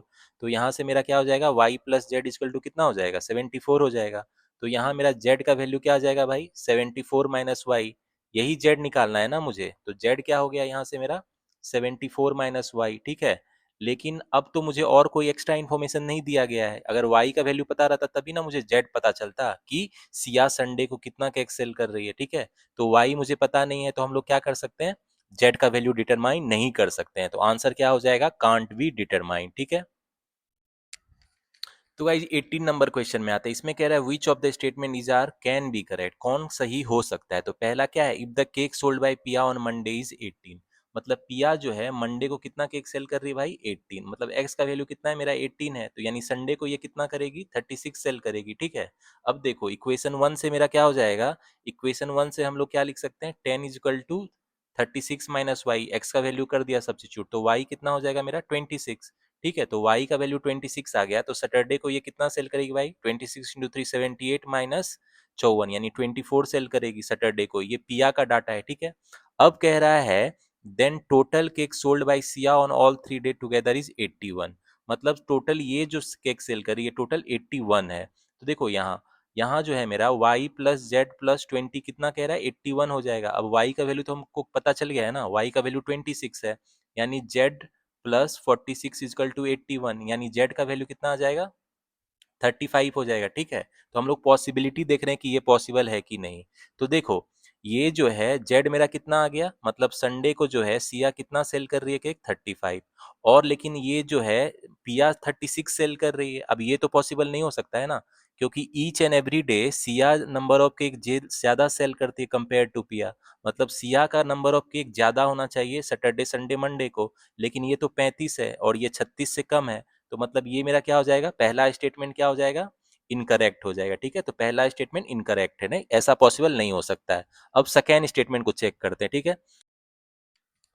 तो गाइज अब देखते हैं सेकेंड स्टेटमेंट को चेक करते हैं। इसमें कह रहा है द केक सोल्ड बाय पिया ऑन सैटरडे इज 90। मतलब पिया जो है सैटरडे को कह रहा है 90 केक सोल्ड करेगा। मतलब 3y माइनस 3x कितना बोल रहा है ये 90 है, ठीक है। यानी y माइनस एक्स कितना हो गया भाई मेरा 30 हो गया, ठीक है, तो एक इक्वेशन ये हो गया, ये इक्वेशन, और एक इक्वेशन मुझे ये पता है ना 10 equal to 2x minus Y है, ठीक है। तो यहाँ से हम लोग क्या करेंगे, y की वैल्यू को सब्स्टिट्यूट कर देते हैं। तो y कितना है यहाँ से, देखो यहाँ से y मेरा कितना है, ये है ना 2x माइनस 10 है, तो इसको सब्स्टिट्यूट कर देते हैं। 2x minus 10 minus x equal to 30, यानी x कितना हो जाएगा यहाँ से मेरा 40 हो जाएगा ना, x 40 हो गया, और y कितना हो जाएगा 70 हो जाएगा, ठीक है। तो x का और y का वैल्यू पता चल गया मुझे।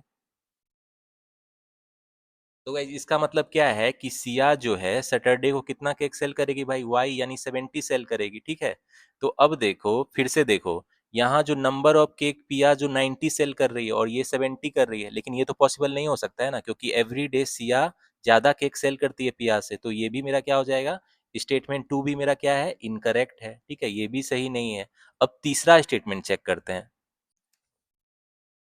तो गाइज अब थर्ड स्टेटमेंट को चेक करते हैं। इसमें क्या कह रहा है, if the cake sold by पिया ऑन सैटरडे इज 21, मतलब पिया जो है सैटरडे को 21 केक सेल कर रही है, ठीक है। यानी 3y माइनस 3x कितना मेरा दिया गया है, 21 दिया गया है, ठीक है। यानी y माइनस एक्स कितना मेरा दिया गया है, 7 है, ठीक है। तो इसको लिख लिया। तो आगे क्या कह रहा है, then the lowest possible cake sold by Siya on Sunday is 35।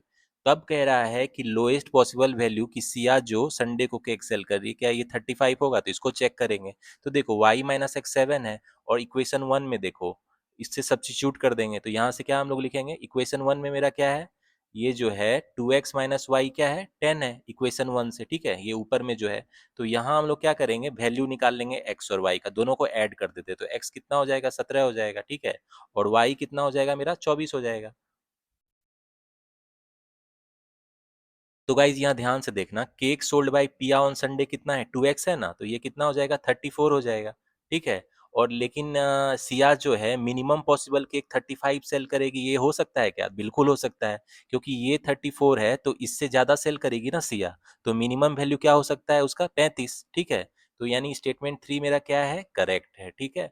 तो यानी स्टेटमेंट 3 करेक्ट है, तो मतलब इसमें सिर्फ स्टेटमेंट 3 करेक्ट है, तो ऑप्शन क्या हो जाएगा मेरा, सी विल बी द आंसर, कि only third statement is correct. तो बहुत अच्छा क्वेश्चन था रेशियो एंड प्रोपोर्शन का। देख रहे हो कितना कॉन्सेप्ट क्लियर हो, तो स्टेप बाय स्टेप सॉल्व करके कम से कम वेरिएबल रखने की कोशिश करो, ठीक है। और जो भी इन्फॉर्मेशन दिया है डाटा कलेक्ट करके उसको इकट्ठा कर लो, फिर क्वेश्चन में जो इन्फॉर्मेशन दिया है उसको यूज करके आप उसको सॉल्व करो। तो बहुत मजेदार क्वेश्चन था, होपफुली आप लोग को मजा आया होगा। चलो मूव ऑन करते हैं अब नेक्स्ट क्वेश्चन पे। तो गाइस नेक्स्ट क्वेश्चन में आते हैं। इसमें टेबुलर डाटा है और मिसिंग टेबुलर डाटा का क्वेश्चन है, ठीक है। तो सबसे पहले हम लोग इन्फॉर्मेशन को अच्छे से पढ़ते हैं कि क्वेश्चन में क्या बोल रहा है। Read the following table carefully and answer the question given below. The table shows basic pay, sales target, sale achieved and number of unit sold by 4 different person in 2018। तो 4 डिफरेंट पर्सन है, A B C D. तो ये 2018 में basic पे है, sales target है, sales achieve है और नंबर ऑफ यूनिट सोल्ड का इन्फॉर्मेशन दिया गया है, और कुछ डाटा मिसिंग भी है, ठीक है। तो कुछ डाटा मिसिंग है। Also table show some information about sales and incentive. Sales and incentive के बारे में नोट दिया गया, इस नोट को अच्छे से पढ़ना, इसी में सारी जानकारी रहती है, ठीक है। ये मिसिंग डाटा को फिल करने की जानकारी मुझे यहीं से मिलेगी। क्या कह रहा है नोट 1 में, each unit cost rupees 20 rupees, मतलब ईच यूनिट का जो कॉस्ट है कितना है भाई, 20 है। तो टोटल नंबर ऑफ यूनिट यहाँ दिया गया है, तो ईच यूनिट का कॉस्ट 20 है, तो उसमें 20 मल्टीप्लाई कर देंगे नंबर ऑफ यूनिट सोल्ड में, ठीक है। और दूसरा क्या है, percentage of sales target realized is sale achieve by sales target into 100, मतलब परसेंटेज ऑफ सेल्स टारगेट जितना मतलब अचीव हुआ वो कितना है, जितना सेल्स अचीव हुआ डिवाइडेड बाय जितना उसको टारगेट था इन 200, ठीक है। और सेल्स टारगेट क्या है, 2.5 टाइम्स द बेसिक पे, मतलब सेल्स टारगेट जो मेरा है ये कितना है, बेसिक पे का क्या है, 2.5 टाइम्स है, तो इसके बीच में भी रिलेशन दिया गया है। अब इसके मदद से हम लोग क्या करेंगे, मिसिंग डाटा को फिल करते हैं, ठीक है। तो देखो यहाँ पे क्या है मेरा, नंबर ऑफ यूनिट सोल्ड कितना है, 250 है, और ईच यूनिट का कॉस्ट कितना है, 20 है, तो मतलब सेल्स अचीव कितना हो जाएगा भाई, 5000 हो जाएगा ना। तो यहाँ पे सेल्स अचीव कितना हो जाएगा, 5000 हो जाएगा, ठीक है। अब देखो फिर से यहाँ पे देखो, नंबर ऑफ यूनिट सोल्ड 300 है, तो मतलब सेल्स अचीव कितना हो जाएगा भाई, 300 इंटू 20 कितना हो जाएगा, डायरेक्ट लिख दो, 6000 हो जाएगा ना। अब देखो यहाँ पे क्या दिया गया है मुझे, बी के लिए है, बी के लिए क्या होगा, बेसिक पे जो है ये डिरेशन क्या दिया गया है, सेल्स प्राइस जो बी का होगा ये 2.5 टाइम्स हो जाएगा ना बेसिक पे के, जितना बी का बेसिक पे है। तो इसका कितना है भाई, सेल्स टारगेट कितना है बी का, 7000 है ना। तो ये कितना हो जाएगा, 2.5 इंटू बेसिक पे, यानी बेसिक पे कितना हो जाएगा भाई, 7000 बटा 25, और एक जीरो इधर कर दो, तो यानी ये कितना हो गया, ये हो गया आपको ये कितना हो जाएगा गाइज, 25 दूना 50 हो जाएगा, ठीक है, और कितना हो जाएगा 2800 हो जाएगा, ठीक है। यानी बी के लिए जो बेसिक पे है ये कितना हो जाएगा 2800 हो जाएगा। अब देखो इस सी के लिए आते हैं, सी के लिए नंबर ऑफ यूनिट सोल्ड कितना होगा, देखो सी का जो सेल्स अचीव है 4500 है, ठीक है। सी ने 4500 सेल्स अचीव किया है और ईच यूनिट का कॉस्ट कितना है 20 है, यानी टोटल यूनिट सोल्ड कितना हो जाएगा भाई 225 हो जाएगा ना। तो ये क्या हो जाएगा 225, ठीक है। तो देख रहे हो कैसे मैं मतलब स्टेप बाय स्टेप जो भी इंफॉर्मेशन दिया गया है उससे मिसिंग डाटा को कलेक्ट कर रहा हूँ। आप भी एग्जाम में ऐसे ही कलेक्ट करना, उसके बाद क्वेश्चन फटाफट बन जाएंगे, ठीक है। और देखो क्या मिसिंग है, मेरा सी के लिए सेल्स टारगेट मिसिंग है। तो सी के लिए देखो मेरा बेसिक पे का जो बेसिक पे कितना है सी के लिए 3600 है, इसी का 2.5 ना इसका। तो भाई 3600 इंटू 2.5 कितना हो जाएगा, देखो ये इसको लिख सकते हैं ना 55/2 लिख सकते हैं 1800, यानी कितना हो गया 9000 हो गया, ठीक है। यानी सी के लिए जो है मेरा सेल्स टारगेट कितना है 9000 है, ठीक है। तो अब देखो हम लोगों ने सारा डाटा कलेक्ट कर लिया है और एक और इन्फॉर्मेशन दिया गया है कि percentage of sales target realize के परसेंटेज में उसको इंसेंटिव भी मिल रहा है। जैसे अगर 80% से ज्यादा किसी ने सेल्स टारगेट अचीव किया है तो उसको 10,500 मिलता है, जिसने 60 to 80% के बीच में टारगेट रखता है उसको 7500 रुपया मिलता है, और जिसका 60% से कम सेल्स टारगेट अचीव होता है उसको कितना मिलता है 6000। तो इसको यूज करके अब हम लोग इस पे जो क्वेश्चन है उसको फटाफट सॉल्व करेंगे। तो हम लोग का डाटा कलेक्ट करने का काम इस तरह करोगे आप तो आपका टाइम सेव होगा एग्जाम में, ठीक है। अब चलो क्वेश्चन में मूव ऑन करते हैं। तो गाइज जो भी मिसिंग डाटा था हमने उसको एक जगह कलेक्ट कर लिया। अब क्वेश्चन को सॉल्व करते। तो पहला क्वेश्चन में क्या कह रहा है, the number of unit sold by X. तो एक्स एक नया पर्सन है, is same as the average number of unit sold by A and B. तो एक्स कितना यूनिट सेल कर रहा है भाई, एक्स कितना यूनिट सेल करता है, ए और बी जितना यूनिट सेल करता है उसका एवरेज, ठीक है। तो ए और बी कितना सेल कर रहा है, देख लो यहाँ से 250 और 300 है ना। तो क्या हो जाएगा, तो क्या हो जाएगा गाइज, ए 250 यूनिट सेल कर रहा है और बी 300 सेल कर रहा है, तो दोनों का एवरेज क्या हो जाएगा 550/2 यानी 275। तो एक्स इतना यूनिट सेल करता है, तो यानी सेल्स एक्सीव कितना हो जाएगा, एक्स का जो सेल्स एक्सीव है वो कितना हो जाएगा भाई, सेल्स एक्सीव कितना हो जाएगा 275 यूनिट, और ईच यूनिट का कॉस्ट कितना है, नोट में देखो 20 रुपीज है ना। तो क्या हो जाएगा इंटू 20, तो ये कितना हो जाएगा 2×5 = 10 के शून्य हाथ में एक, 2×7 = 14, 15 × 5 2×2 = 4, यानी 5500 हो जाएगा। तो मुझे सेल्स एक्सीव एक्स का पता चल गया। अब क्वेश्चन में आगे पढ़ते क्या दिया गया है, if the basic pay of X is same as the average basic pay of C and D. तो एक्स का बेसिक पे क्या है भाई, जो सी और डी का बेसिक पे है उसका एवरेज है। तो सी और डी का बेसिक पे देखो 3600 और 4600 दिया गया है ना। तो क्या है ये 3600 और 46, 3600 और 4000 का एवरेज, ये कितना हो जाएगा भाई 7600/2 यानी 3800 हो गया, ठीक है। अब देखो यहाँ से जो सेल्स टारगेट है ये पता चल जाएगा ना, थर्ड नोट में sales target 2.5 times the basic pay, यानी एक्स का सेल्स टारगेट क्या हो जाएगा 2.5 टाइम बेसिक पे कितना है भाई 3800, ठीक है। तो अब क्वेश्चन में कह रहा है find the amount of incentive receive by x, मतलब एक्स को कितना इंसेंटिव मिला। तो एक्स को इंसेंटिव मिलेगा जितना वो सेल्स टारगेट अचीव करेगा, जितना परसेंटेज उसके अकॉर्डिंग मिलेगा, ठीक है। तो हम लोग ये निकाल लेंगे। सेकेंड नोट में देखो percentage of sales target realize का फॉर्मूला दिया गया है, sales achieve by sales target into 100। तो एक्स का परसेंटेज अचीव क्या करेगा भाई, ये जितना इसका सेल्स अचीव हुआ वो 5500 है, ठीक है। और सेल्स टारगेट कितना था इसका, सेल्स टारगेट तो 2.5 इंटू 3800 है, ठीक है। इंटू क्या हो जाएगा 100। तो ये कितना परसेंट होगा फटाफट निकाल लेते हैं भाई। ये देखो इधर चला गया, यानी ये कितना हो गया 40, ये हो गया इधर चला गया, 4×9 = 36, 2 95 हो गया, ये 19 से जाएगा और ये क्या हो जाएगा 1100, ठीक है। तो ये कितना हो जाएगा 19×5 = 95, और क्या हो जाएगा 150, यानी नियरली 58% अप्रॉक्स आएगा, ठीक है, अप्रॉक्स। मतलब x जो है 58% सेल्स टारगेट अचीव करता है, मतलब x जो है लेस देन 60% अचीव कर रहा है, मतलब इसको कितना पैसा मिलेगा 6000। इंसेंटिव x का कितना हो जाएगा 6000। तो E will be the answer. तो गाइस इसके नेक्स्ट क्वेश्चन में आता है, इसमें कह रहा है which of the statement is are correct. तो पहला स्टेटमेंट क्या है, the total amount of incentive earn by A and B together is ₹15,000। तो ए और बी का जो इंसेंटिव है ये निकाल लेंगे।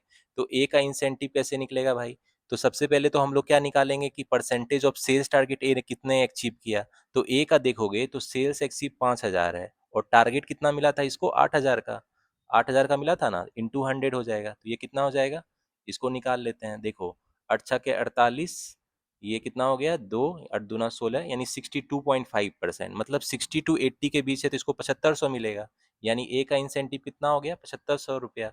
अब निकालते हैं बी का इंसेंटिव। देखो बी कितना अचीव किया, सेल्स अचीव 6000 है, और इसको सेल्स टारगेट कितना मिला था भाई, 7000 का। ठीक है, तो 7000 इंटू 100 कर लेते हैं, तो ये कितना हो जाएगा, 7 8 56 और 4 मत कितना हो गया, नियरली 86% बोल सकते हैं अप्रोक्स। ठीक है, तो बी ने अबव 80% अचीव किया, यानी इसको कितना मिलेगा भाई, 10,500 मिलेगा। तो ए और बी को जोड़ के कितना मिल जाएगा, 0 0 पाँच पाँच शून्य हाथ में एक, 18,000 मिलेगा। तो ये तो कह रहा है 15,000 मिलेगा, तो ये तो गलत है, यानी स्टेटमेंट 1 क्या है मेरा, गलत है। अब स्टेटमेंट 2 क्या कह रहा है, the number of unit sold by C is lowest among all. तो देखो ए बी सी डी कितना यूनिट सेल कर रहा है ये पता है, तो सी जो है 225 कर रहा है, तो ये तो सबसे कम है, ये तो सही है, तो 2 सही है मेरा। अब आता है third, the total amount of incentive earn by C is less than D. तो सी का इंसेंटिव कितना है भाई, सी का देखो 4500 सेल्स अचीव है और 9000 सेल्स टारगेट था, यानी क्या हो गया, 50% इसका सेल्स अचीव है, तो लेस देन 60 है, मतलब सी का इंसेंटिव कितना हो जाएगा, 6000। और डी का कितना इंसेंटिव हो जाएगा, डी का सेल्स अचीव 6600 है और सेल्स टारगेट कितना था इसका, 10,000 का। तो ये कितना हो जाएगा भाई, ये हो जाएगा 66% इसने अचीव किया है, यानी 60 to 80 के बीच है, यानी इसको 7500 मिलेगा। तो डी को कितना इंसेंटिव मिल रहा है, 7500। तो क्वेश्चन में क्या कर रहा है, total amount of incentive earn by C is less than D. तो हाँ, सी का तो डी से कम ही है, डी का ज्यादा है, तो ये तो सही है। तो मेरा स्टेटमेंट 2 और 3 क्या है, सही है। तो क्या हो जाएगा answer, both 2 and 3 is correct. ठीक है, तो D will be the answer. तो गाइस नेक्स्ट क्वेश्चन में आते हैं, इसमें कह रहा है find the incentive amount earn by B, यानी बी कितना अमाउंट अर्न करता है। तो बी का सेल्स टारगेट कितना अचीव हुआ वो परसेंट निकाल लेंगे। ठीक है, तो बी का देखो सेल्स अचीव कितना है, 6000। ठीक है, 6000 अचीव करती है, टारगेट कितना था, 7000 का था, इंटू 100 हो जाएगा। ठीक है, तो ये कितना हो जाएगा आपको, 7856, यानी कितना हो जाएगा, नियरली 86% अप्रॉक्स है, मतलब 80% से ज्यादा, तो इसको कितना मिलेगा, 10,500। तो इंसेंटिव कितना हो जाएगा बी का, 10,500। A will be the answer. तो गाइज नेक्स्ट क्वेश्चन में आते हैं, इसमें कह रहा है sales achieve by A are what percent of sale achieve by B. तो देखो यहाँ देखो ए जो सेल अचीव करता है 5000 है और बी का कितना है, 6000 है। तो कह रहा है 5000 जो है 6000 का कितना परसेंट होगा, तो 5000 बटा 6000 इंटू 100 हो जाएगा। ठीक है, तो 2 जीरो चला जाएगा, एक करा गया, 6 8 48, तो 83.33% हो जाएगा। ठीक है, तो मेरा आंसर क्या हो जाएगा, C will be the answer.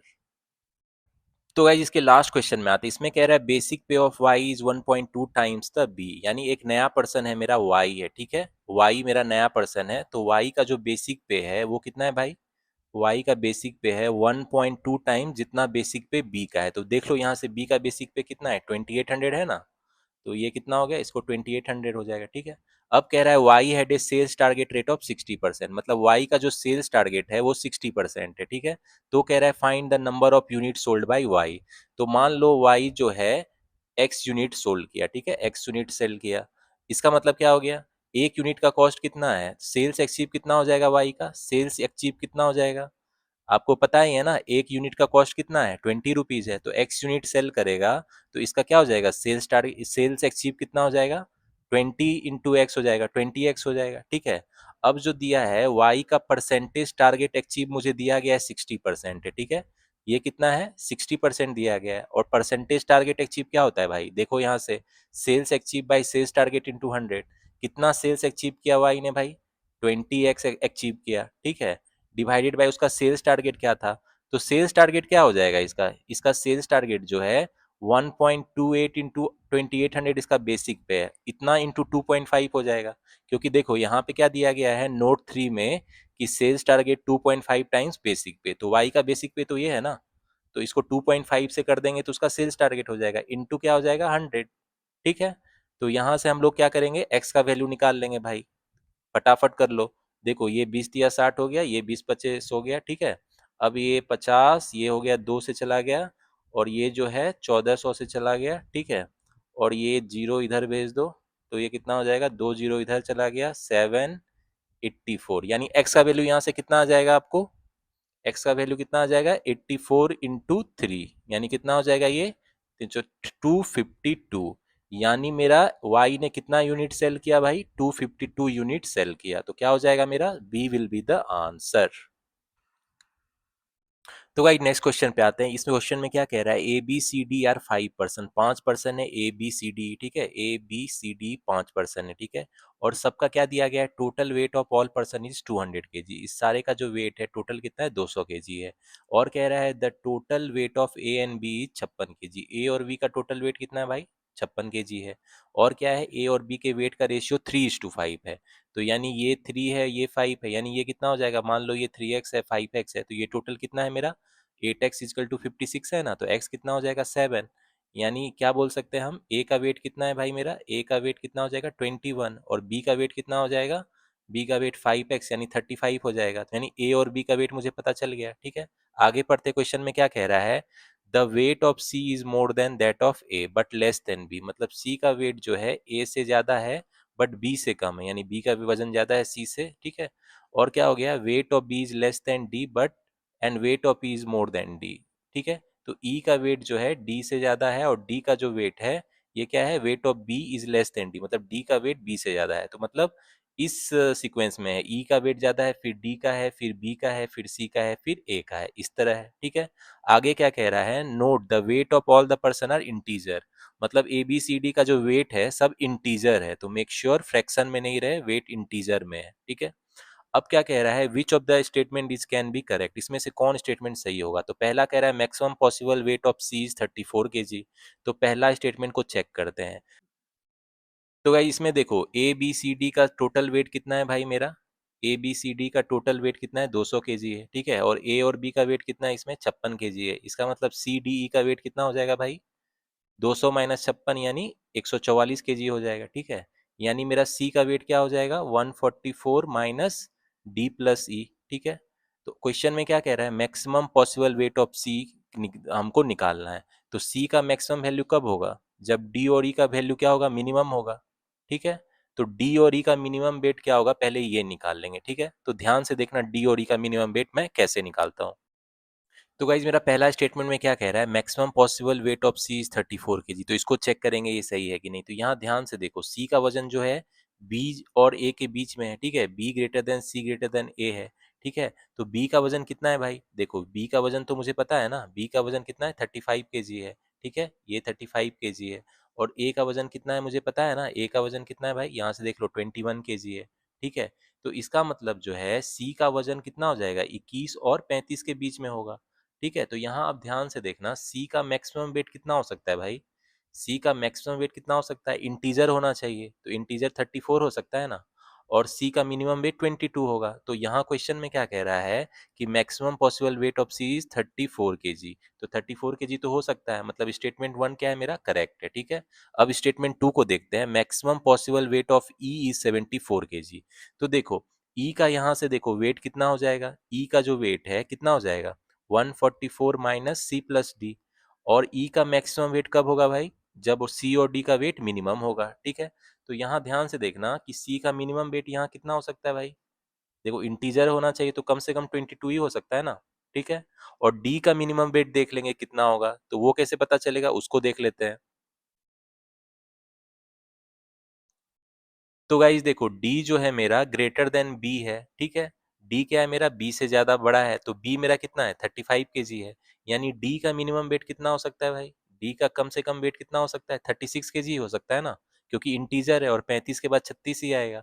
इसका मतलब ये ई का मैक्सिमम वेट कितना हो जाएगा भाई, सी और डी का मिनिमम कितना है, 22 प्लस 36, यानी ये कितना हो जाएगा 58। तो ये कितना हो जाएगा 86, यानी ई का जो मैक्सिमम वेट है वो कितना हो सकता है भाई, 86 kg हो सकता है, ठीक है। तो लेकिन क्वेश्चन में क्या कह रहा है कि maximum possible weight of P 74 kg, तो ये तो गलत है, यानी स्टेटमेंट 2 मेरा क्या है, इनकरेक्ट है। अब स्टेटमेंट 3 को चेक करते हैं, maximum possible weight of D is 56 kg, ठीक है। तो डी का जो मैक्सिमम वेट है ये कह रहा है 56 kg होगा। तो इसको हमको चेक करना है ये सही है कि नहीं। तो ये कैसे चेक करेंगे भाई, तो देखो मान लेते हैं डी का जो वेट है, डी का वेट मान लेते हैं कितना है, y kg है, ठीक है। डी का वेट कितना है, y kg मान लेते हैं। अब देखो सी का जो मिनिमम वेट है वो कितना है, यहाँ से देखो 22 kg है ना, तो इसको लिख लेते हैं। और डी का वेट निकालने के लिए फिर ऊपर आओ आप, डी का वेट कितना है। तो गाइस देख रहे हो ऊपर में ये इक्वेशन है, सी डी और ई का वेट कितना है, टोटल सी डी और ई का जो वेट है टोटल कितना है, 144 है ना, ठीक। तो भाई सी डी ई का वेट टोटल मुझे 144 पता है, ठीक है। तो सी का मिनिमम वेट क्या होगा, 22 केजी होगा, ठीक है। डी का वेट कितना है, वाई है। अब देखो ई का वेट जो है डी के वेट से ज्यादा है, तो डी का वेट वाई है, तो कौन सा ई का ऐसा वैल्यू रखें कि ये जो इक्वेशन है ये मतलब इंटीजर में आए, तो कम से कम वाई प्लस टू रखना होगा। अब ऐसे तो वाई प्लस वन रखना चाहिए था, लेकिन अगर आप यहाँ वाई प्लस वन रखोगे इस इक्वेशन में तो ये फ्रैक्शन में आ जाएगा, लेकिन मुझे क्या कह रहा है, वेट सारा इंटीजर में है, इसीलिए ई का वेट क्या रखेंगे, वाई प्लस टू। तो ये 144 हो गया, यानी यहाँ से मेरा 2y कितना हो जाएगा भाई, 24, यानी 120 हो जाएगा, यानी y जो है कितना हो जाएगा, 60 केजी हो जाएगा, यानी d का जो वेट है मेरा कितना हो जाएगा, 60 केजी हो जाएगा। लेकिन क्वेश्चन में क्या कह रहा है, d का जो मैक्सिमम पॉसिबल वेट है 56 केजी है, तो यहाँ तो 60 केजी आ रहा है मेरा, d का मैक्सिमम पॉसिबल वेट 60 केजी हो सकता है।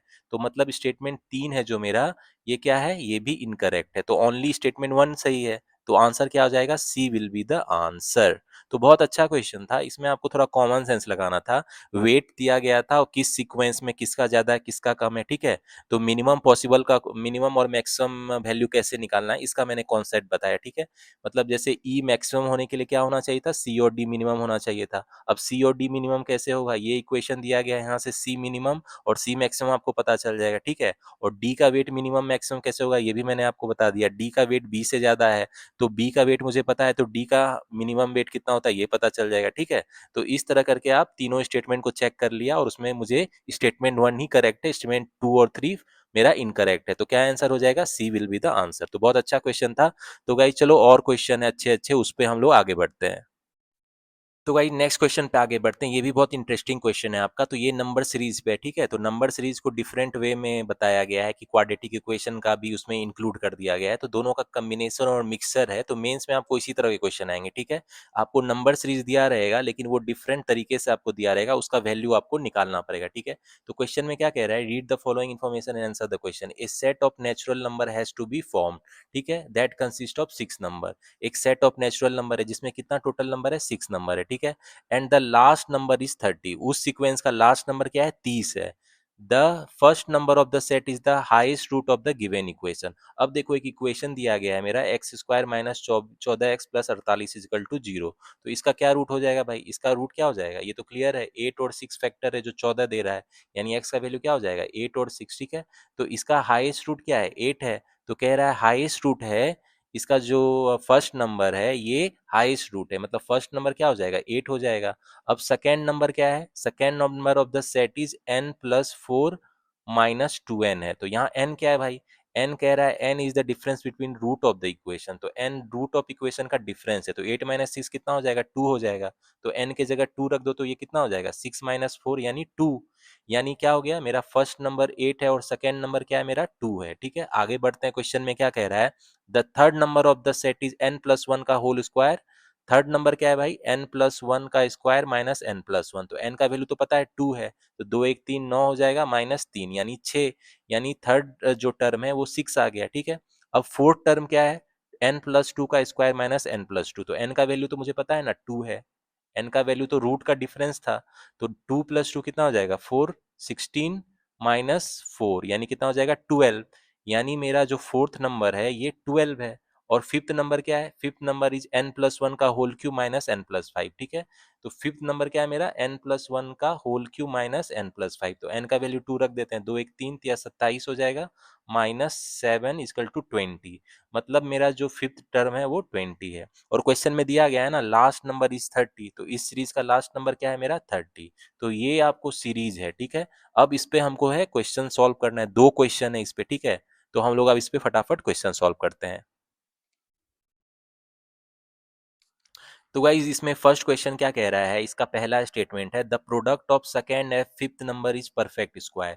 इसका जो सेकेंड नंबर है और फिफ्थ नंबर है इसका जो प्रोडक्ट है ये कितना हो जाएगा, 2 इंटू 20 इजकल टू 40, तो ये तो परफेक्ट स्क्वायर नहीं है, तो मतलब ये स्टेटमेंट मेरा क्या है, गलत है, ठीक है। अब स्टेटमेंट 2 क्या कह रहा है, the average of last four number is 17। तो लास्ट फोर नंबर क्या है मेरा, 6 12 20 30, तो इसका एवरेज क्या हो जाएगा, 18 38 68, 68 बाई 4 यानी 17, तो 17 तो एवरेज है, ये भी 17 ही कह रहा है, तो सही है, ठीक है। तो स्टेटमेंट 2 मेरा सही है। अब कह रहा है if the seventh number of the set is 6 number plus n Q, then the resultant number is a factor of 114। अब जो मेरा कह रहा है सेवेंथ नंबर, मतलब इस सीरीज का जो सेवेंथ नंबर है ये कितना है भाई, 6 नंबर। 6 नंबर तो 30 है, plus N Q, N Q मतलब 2 का क्यू, यानी ये कितना हो जाएगा 38। तो मतलब सेवेंथ नंबर मेरा क्या है 38 है। तो कह रहा है क्या ये इसका जो फैक्टर 114 से हो सकता है, तो 38 गुना 3 तो 114 हो जाएगा ना, 3 × 8 = 24, 3 × 3 = 114, मतलब हाँ सही है। तो स्टेटमेंट 2 भी सही है, स्टेटमेंट 3 भी सही है। तो मेरा आंसर क्या हो जाएगा भाई, both 2 and 3 is the correct, तो E will be the answer. तो गाइस इसके नेक्स्ट क्वेश्चन में आते हैं, इसमें कह रहा है फाइंड द एचसीएफ। तो ये मेरा एचसीएफ है, ठीक है, हाईएस्ट कॉमन फैक्टर ये निकालना है of third and fourth number of the set. तो third number of the set 6 है और फोर्थ नंबर क्या है 12 है। तो 6 और 12 का हाईएस्ट कॉमन फैक्टर एचसीएफ क्या हो जाएगा भाई, 6 हो जाएगा, ठीक है। तो मेरा क्या आंसर हो जाएगा, B 6 will be the answer. तो देख रहे हो कितना इजी क्वेश्चन था, बट आपको क्या करना था, इसका रूट निकालना था, और इसका हाईएस्ट वैल्यू जो है वो पहला टर्म था, और एन जो है इसके रूट का डिफरेंस 2 जो था वो उसके हिसाब से आपको बचा हुआ टर्म निकल जाता, ठीक है। तो उसके बेसिस पे आपको क्वेश्चन का आंसर करना था। तो मेंस में इसी तरह के आपको नंबर सीरीज के पैटर्न के क्वेश्चन मिलेंगे, उसको क्वाड्रेटिक के क्वेश्चन से कंबाइन कर दिया जाएगा, ठीक है, थोड़ा सा उसको घुमा फिरा दिया जाएगा, लेकिन देख रहे हो फिर भी क्वेश्चन कितना इजीली सॉल्व हो गया। तो अप्रोच देखो, हमेशा कॉन्सेप्ट क्लियर रखो, उसके बाद क्वेश्चन आपको बस कॉमन सेंस यूज करना है, और बनेंगे ही बनेंगे मेंस एग्जामिनेशन में, ठीक है। चलो इसके आप बचे हुए क्वेश्चन को सॉल्व कर लेते हैं। तो गाइस नेक्स्ट क्वेश्चन पे आते हैं, ये क्वेश्चन भी बहुत मजेदार है। इसमें कह रहा है the speed of train A and B, दिया हुआ है S A and S B है, तो दो ट्रेन है मेरा ए और बी, ठीक है। तो उसका स्पीड दिया गया है, इसका स्पीड क्या है भाई एस ए है, और इसका स्पीड क्या है एस बी है, ठीक है। कह रहा है ट्रेन ए का जो स्पीड है ये ट्रेन के स्पीड बी से ज्यादा है, ठीक है। और क्या कह रहा है, ये एस ए एस बी का जो वैल्यू है are the roots of the equation x square minus ये, मतलब एक क्वाड्रेटिक इक्वेशन दिया गया है, उसका जो रूट है ये एस ए एस बी का वैल्यू वही है। तो इसका क्वाड्रेटिक इक्वेशन का रूट निकाल लेते हैं फटाफट। तो ये तो इजी है भाई, इसका जो है क्या हो जाएगा रूट 70 और 60 हो जाएगा, क्योंकि यही 130 दे रहा है, तो x का वैल्यू ये आ गया। तो मतलब एस ए कितना हो जाएगा 70 हो जाएगा, और एस बी कितना हो जाएगा 60 हो जाएगा। तो मतलब स्पीड पता चल गया मुझे दोनों ट्रेन का, ठीक है। और क्या कह रहा है क्वेश्चन में कि let T A and T B with their usual time in hours to cover a certain distance D kilometre. तो डी किलोमीटर कवर करने के लिए, तो गाइस डी डिस्टेंस कवर करने के लिए ए और बी कितना टाइम ले रहा है, ये टी ए टाइम ले रहा है और ये टी बी टाइम ले रहा है, ठीक है। तो गाइज आगे क्या कह रहा है क्वेश्चन में देख लेते हैं। कह रहा है if their speeds are swapped, मतलब अगर स्पीड को इंटरचेंज कर दिया जाए दोनों ट्रेन का, तो for the same distance D, A travels at S B and B travels at S A, then train A takes T A plus 2 hours and train B takes T B minus 2 hours. तो अब क्या किया जाता है भाई, देखो train ए और B का जो स्पीड है स्वैप कर दिया जाता है। अब इसका स्पीड क्या है एस बी है, और इसका स्पीड क्या है एस ए है। तो ये डिस्टेंस डी कवर करने में कितना टाइम ले रहा है भाई, ये जो है मेरा ए जो ट्रेन है ये टी ए प्लस 2 आवर्स ले रहा है, और ट्रेन बी कितना ले रहा है भाई टी बी माइनस 2 आवर्स, ठीक है। तो यहाँ ध्यान से देखना, स्पीड को क्या किया गया है इंटरचेंज कर दिया गया है, ठीक है। तो अब देखना हम लोग सिंपल फॉर्मूला का यूज करेंगे। डिस्टेंस क्या होता है भाई, डिस्टेंस क्या होता है वेलोसिटी इंटू टाइम होता है ना, इसको इसको यूज करेंगे। तो देखो पहला जो है डी डिस्टेंस कवर कर रहा है ट्रेन ए ऐसे स्पीड से, और टाइम कितना ले रहा है टी ए ले रहा है। तो ऐसे पता है ना मुझे, ऐसे कितना है भाई 70 है, यानी 70 इंटू टी ए लिखेंगे, ठीक है। डी ये हो जाएगा, एक इक्वेशन ये आ गया। और देखो ट्रेन बी जो है मेरा कितना डिस्टेंस करेगा S B into T B, तो ट्रेन बी का स्पीड क्या है 60 है ना, तो डी कितना हो जाएगा 60 इंटू टी बी। तो ये मेरा दो इक्वेशन आ गया। अब देखो स्पीड इंटरचेंज कर दिया गया है, स्वैप कर दिया गया। अब ए का स्पीड एस बी है और बी का स्पीड एस है, और इतना टाइम लेता है, तो डिस्टेंस फिर भी सेम है।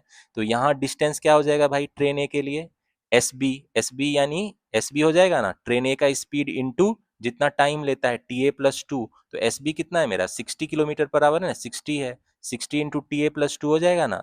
तो डिस्टेंस डी का एक ये आ गया। अब देखो ट्रेन बी के लिए मेरा कितना है डिस्टेंस, डी तो सेम है, और स्पीड क्या है उसका एस ए है, स्पीड स्वैप कर लिया गया है, और टाइम कितना लेता है टी बी माइनस 2। तो यहाँ से मेरा डी कितना आ गया भाई, एस ए कितना है ट्रेन ए का स्पीड तो 70 है, तो ये कितना हो गया 70 इंटू टी बी माइनस 2, ठीक है। तो अब मेरे पास देखो ये इक्वेशन हो गया 1 2 3 4, इक्वेशन हो गया 1 2, ये हो गया मेरा 3 और 4।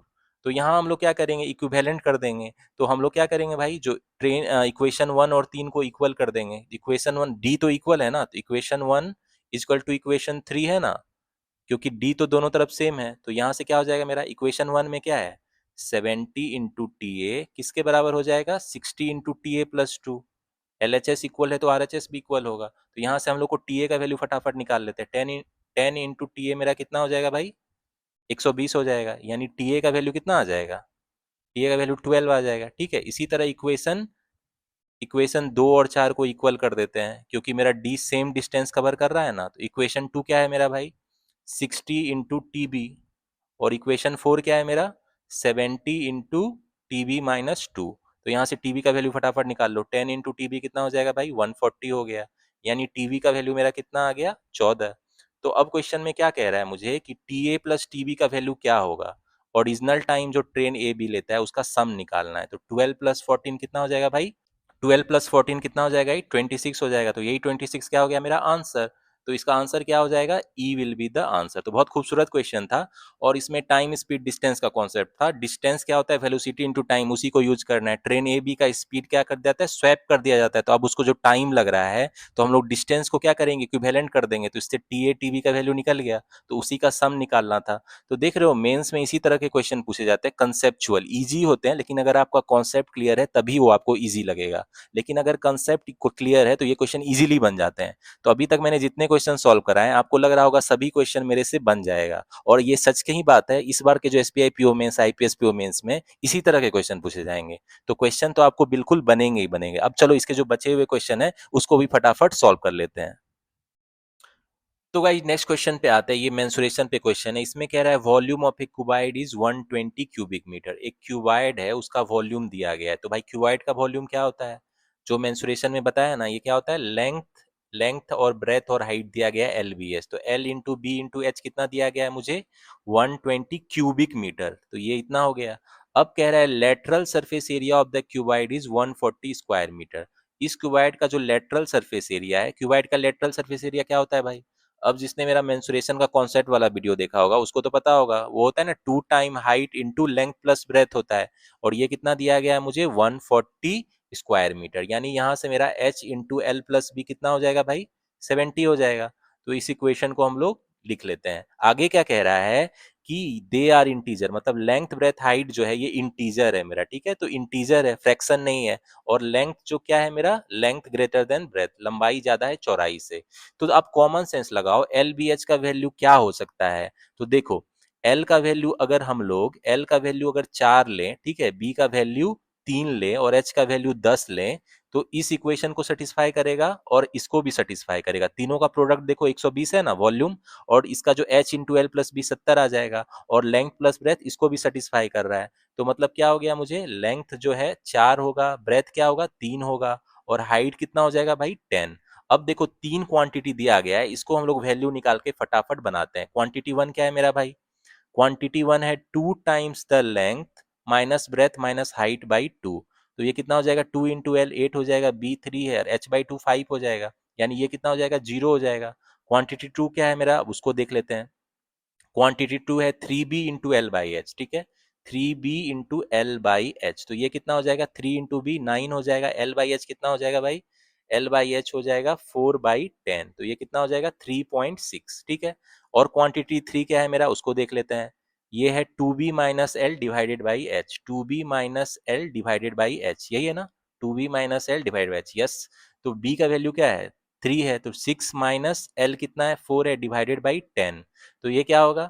6 माइनस 4/10 कितना हो जाएगा? 0.4, यानी ये क्या हो जाएगा? 5.6। ठीक है, तो क्वांटिटी 3 मेरा कितना हो जाएगा? 5.6। तो इसका मतलब क्या है? क्वांटिटी 1 जो है less then quantity 2 less than quantity 3 है। ठीक है, क्वांटिटी 3 बड़ा है क्वांटिटी 2 से, और क्वांटिटी 2 बड़ा है क्वांटिटी 1 से। तो यही क्या हो जाएगा? आंसर। तो इसमें क्या ऑप्शन हो जाएगा मेरा भाई? इसमें जो है ऑप्शन हो जाएगा ए विल बी द आंसर। देख रहे हो कितना इजी क्वेश्चन था।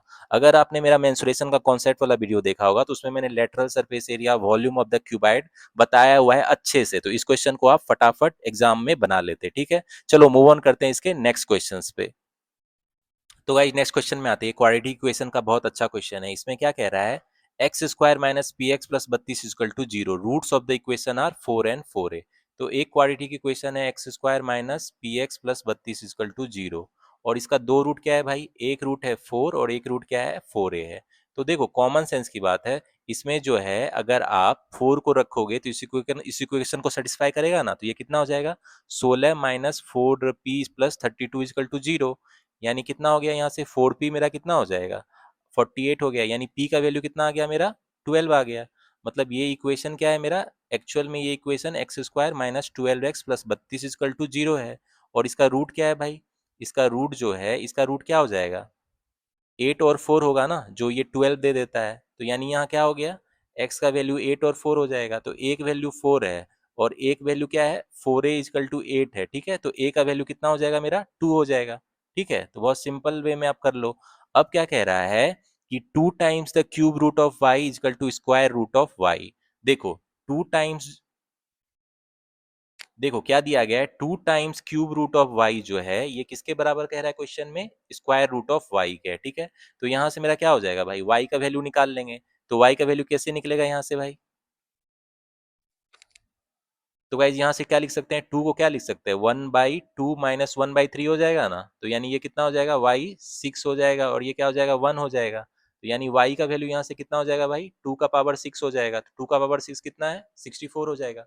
64 हो जाएगा ना, यानी y का वैल्यू मेरा कितना आ गया, 64 आ गया। ठीक है, तो जो इन्फॉर्मेशन दिया था y का वैल्यू निकाल लिया। अब क्या कह रहा है क्वेश्चन में कि फाइंड द क्वांटिटी वन क्या है, find the value of 2a, और फिर Z square minus K Z plus 990 एक क्वाड्रेटिक की क्वेश्चन दिया गया है, A and B are root of the equation.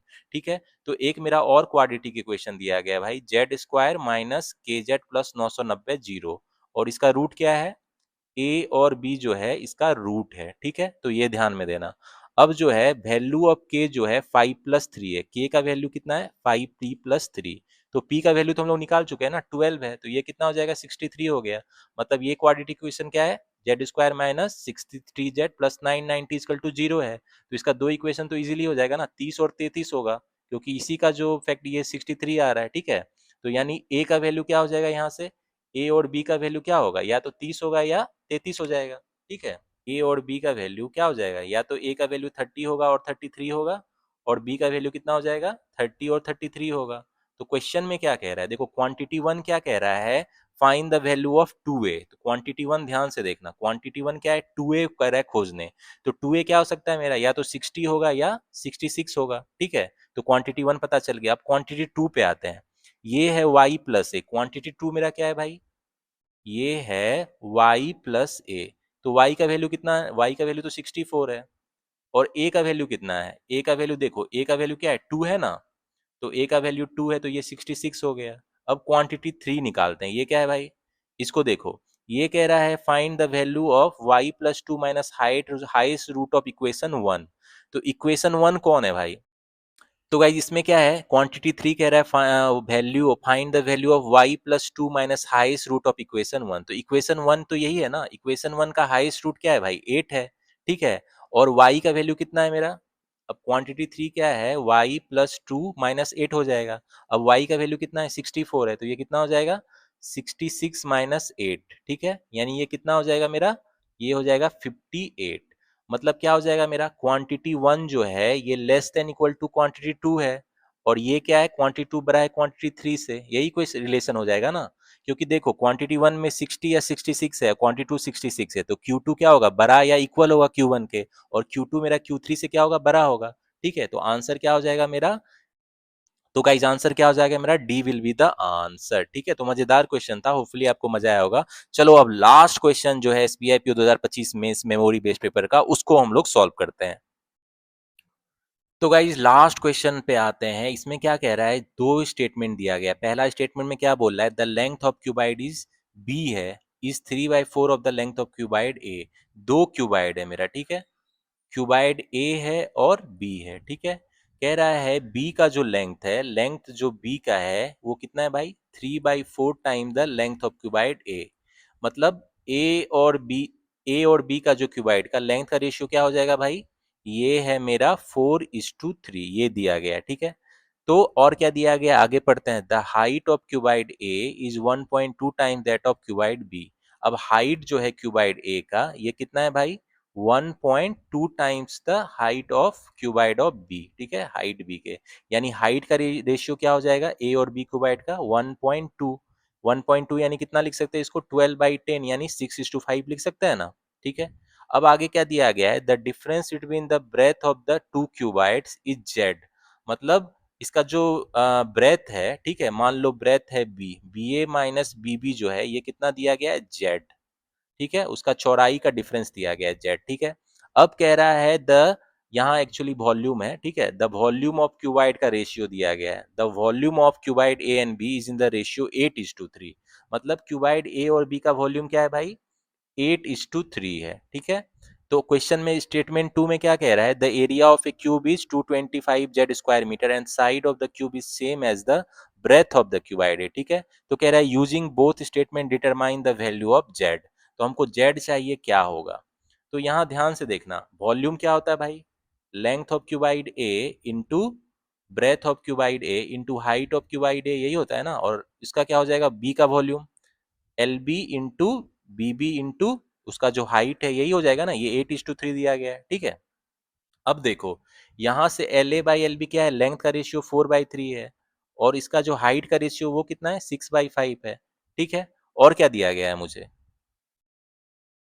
तो गाइज इसका जो ब्रेथ का रेशियो है B A by B B, ये हम लोग को पता चल जाएगा ना, 8/3, ये कितना हो जाएगा, देखो ये, तो गाइज ये क्या हो जाएगा, यहाँ से ये 2 टाइम्स से कट जाएगा, ठीक है, और ये जो है 3 टाइम्स से आपको कट जाएगा, ये देखो ये 3 कट गया, और कुछ कटेगा, तो यहाँ से मेरा B A by B B जो ब्रेथ का रेशियो है क्यूबाइड ए बी का, कितना हो जाएगा भाई, 5:3 हो जाएगा, ठीक है। ये पता चल गया, चलो ये मान लो y है, ये 3y है। अब इस, ये जो z है ये क्या है, दोनों के ब्रेथ का डिफरेंस है, यानी z क्या हो जाएगा, 5y - 3y यानी 2y हो जाएगा, ठीक है। तो यही z का वैल्यू हमको निकालना है, तो y का वैल्यू पता चल जाएगा तो z का वैल्यू पता चल जाएगा ना। तो अब इन्फॉर्मेशन हम लोग को क्या दिया गया है, सेकेंड स्टेटमेंट में आते हैं, area of a cube is 225 Z square metre, ठीक है। तो surface area of a cube क्या होता है, 6 टाइम एरिया जो साइड है उसका स्क्वायर होता है, ये कितना दिया गया है मुझे, 225 जेड है, ठीक है, ये कितना है, 225 जेड है। और क्या दिया गया information, the side of the cube is same as the breadth of the cuboid A, तो breadth of the cuboid A क्या है, 5y है, यानी साइड ए जो है ये क्यूब का 5y के बराबर दिया गया है, ठीक है। तो इसको सब्स्टिट्यूट करते हैं इस इक्वेशन में, तो क्या हो जाएगा, ये 6 × 25y² इक्वल टू कितना हो जाएगा, 225 जेड। जेड का वैल्यू कितना है भाई, देखो जेड का वैल्यू 2y है ना, इसको लिख देते हैं, क्या लिखेंगे, 2y लिख देते हैं, ठीक है। तो यहाँ से क्या हो जाएगा मेरा, ये 150 हो जाएगा, ये 3 से चला गया, और ये 75 हो जाएगा, ये क्या हो जाएगा, 3 टाइम्स चला जाएगा, ठीक है। तो यानी y का वैल्यू मेरा कितना हो जाएगा, 3 हो जाएगा। तो यहाँ से मेरा z का वैल्यू कितना हो जाएगा, 2 टाइम्स y है ना, तो 2 × 3 हो जाएगा, यानी z का वैल्यू क्या हो गया, 6। तो z का वैल्यू ही पूछ रहा है ना क्वेश्चन में, कह रहा है determine the value of z, तो z का वैल्यू क्या हो जाएगा, 6 विल बी द आंसर। तो गाइज ये था आपका एसबीआई पीओ 2025 का मेमोरी बेस्ड पेपर, और सारे क्वेश्चन मैंने कराए हैं। तो अब आप डिसाइड करना कि ये क्वेश्चन क्या इतना हार्ड था जितने आप लोग को खौफ बनाया जाता है कि एसबीआई पीओ मेंस का मैथ का पेपर बहुत टफ होता है, आईपीएस पीओ मेंस का पेपर बहुत टफ होता है। तो मैं आप पे छोड़ता हूं, मैंने आपको सारे क्वेश्चन सॉल्व कराए मेमोरी बेस्ड। अब आप बताना मुझे कमेंट सेक्शन में कि क्या ये इतना टफ लेवल है। अगर आपके कॉन्सेप्ट क्लियर है और अगर आपने अच्छे क्वेश्चन प्रैक्टिस किए हैं, तो क्या ये सारे क्वेश्चन आपको बनने वाले नहीं है, आप मुझे बताना, ठीक है। तो गाइज हमने एसबीआई पीओ 2025 मेंस का क्वांट का पेपर पूरा सॉल्व कर लिया है, और आपने देखा कि क्वेश्चन कितने कंसेप्चुअल होते हैं। तो आप लोग जो डरे हुए थे कि क्वेश्चन नहीं बनेगा, तो आज जो मैंने आपको पूरा पेपर सॉल्व कराया है, प्रीवियस जब एसबीआई पीओ मेंस हुआ था उसके पूरे क्वांट के पेपर को मैंने सॉल्व कराया है, तब मैं आपकी राय जानना चाहता हूं। अगर आपकी मैथ बैकग्राउंड नहीं भी है तब भी तो कम से कम आप 10 क्वेश्चन अटेम्प्ट कर सकते हो कि नहीं, ये मुझे बताना। और 10 क्वेश्चन यानी 20 मार्क्स का जो है आप अटेम्प्ट कर सकते हो कि नहीं, ये जो पेपर पेपर मैंने अभी आपको सॉल्व किया है ये देख के बताना कि इसमें 10 क्वेश्चन आप कर सकते हो कि नहीं। और ये मैं बोल रहा हूँ मिनिमम, ठीक है, कम से कम इतना। तो गाइज ये जो हवा बना के रखा है कि एसबीआई पीओ मेंस का मैथ का पेपर बहुत खतरनाक आता है, क्या ये जायज है, बिल्कुल जायज नहीं है। और आज जो मैंने वीडियो में क्वेश्चन 30 क्वेश्चन थे, और 30 के 30 क्वेश्चन बनने वाले थे, ठीक है। और अगर आपकी मैथ की बैकग्राउंड नहीं भी है, बीए हो, बीकॉम हो, आर्ट्स हो, साइंस हो, किसी के भी स्टूडेंट हो, तो मिनिमम 10 क्वेश्चन तो बना ही लोगे कम से कम। और अगर आप ज्यादा मेहनत करोगे, मेरी वीडियोज को देखोगे, मेंस की जो मैं क्वेश्चन लाता हूँ, डीआई, कैसलेट और जो न्यू पैटर्न के क्वेश्चन है, उसको सॉल्व करके जो कॉन्फिडेंस आएगी, तो मोर देन 10 क्वेश्चन आप अटेम्प्ट करोगे, ठीक है। तो गाइज ये जो हवा बना के रखा था एसबीआई पीओ मेंस के मैथ का, होपफुली आज मैंने सबका डर भगा दिया होगा। और जो अब एसबीआई पीओ 2026 की नोटिफिकेशन आने ही वाली है, उस फॉर्म को सिर्फ आप भरोगे नहीं, आपके पास कॉन्फिडेंस की रहेगा कि एसबीआई पीओ 2026 आप क्लियर कर सकते हो, ठीक है। तो होपफुली इसके बाद अब कोई सवाल नहीं रहना चाहिए कि मेंस के मैथ का जो डर है, अब कभी भी नहीं रहना चाहिए आपके दिमाग में। और एसबीआई पीओ 2026 में आप अपनी जो एक सीट है वो कंफर्म कर लोगे by scoring good marks in math in both pre and mains. तो गाइज आने वाले टाइम में और भी बहुत सारी वीडियो आने वाली है एसबीआई पीओ 2026 मेंस के मैथ को लेके, ठीक है। बहुत सारी डीआईज की प्रैक्टिस कराऊंगा, arithmetic DI, caselet, quantity comparison, statement, data sufficiency वाले, अरिथमेटिक वर्ड प्रॉब्लम के जो हाई लेवल है। तो मेरे चैनल पे जो भी वीडियो आए उसको अच्छे से प्रैक्टिस करो। मेरे जो अप्रोच है, जिस अप्रोच से मैं बताता हूँ, आप भी वही अप्रोच यूज करो। उस अप्रोच से बहुत सारे क्वेश्चन बनेंगे भी और फास्ट बनेंगे, ठीक है। तो गाइज होपफुली आपको ये वीडियो पसंद आया होगा। तो गाइज मिलते हैं in the next video. Till the time keep studying, keep preparing and keep enjoying.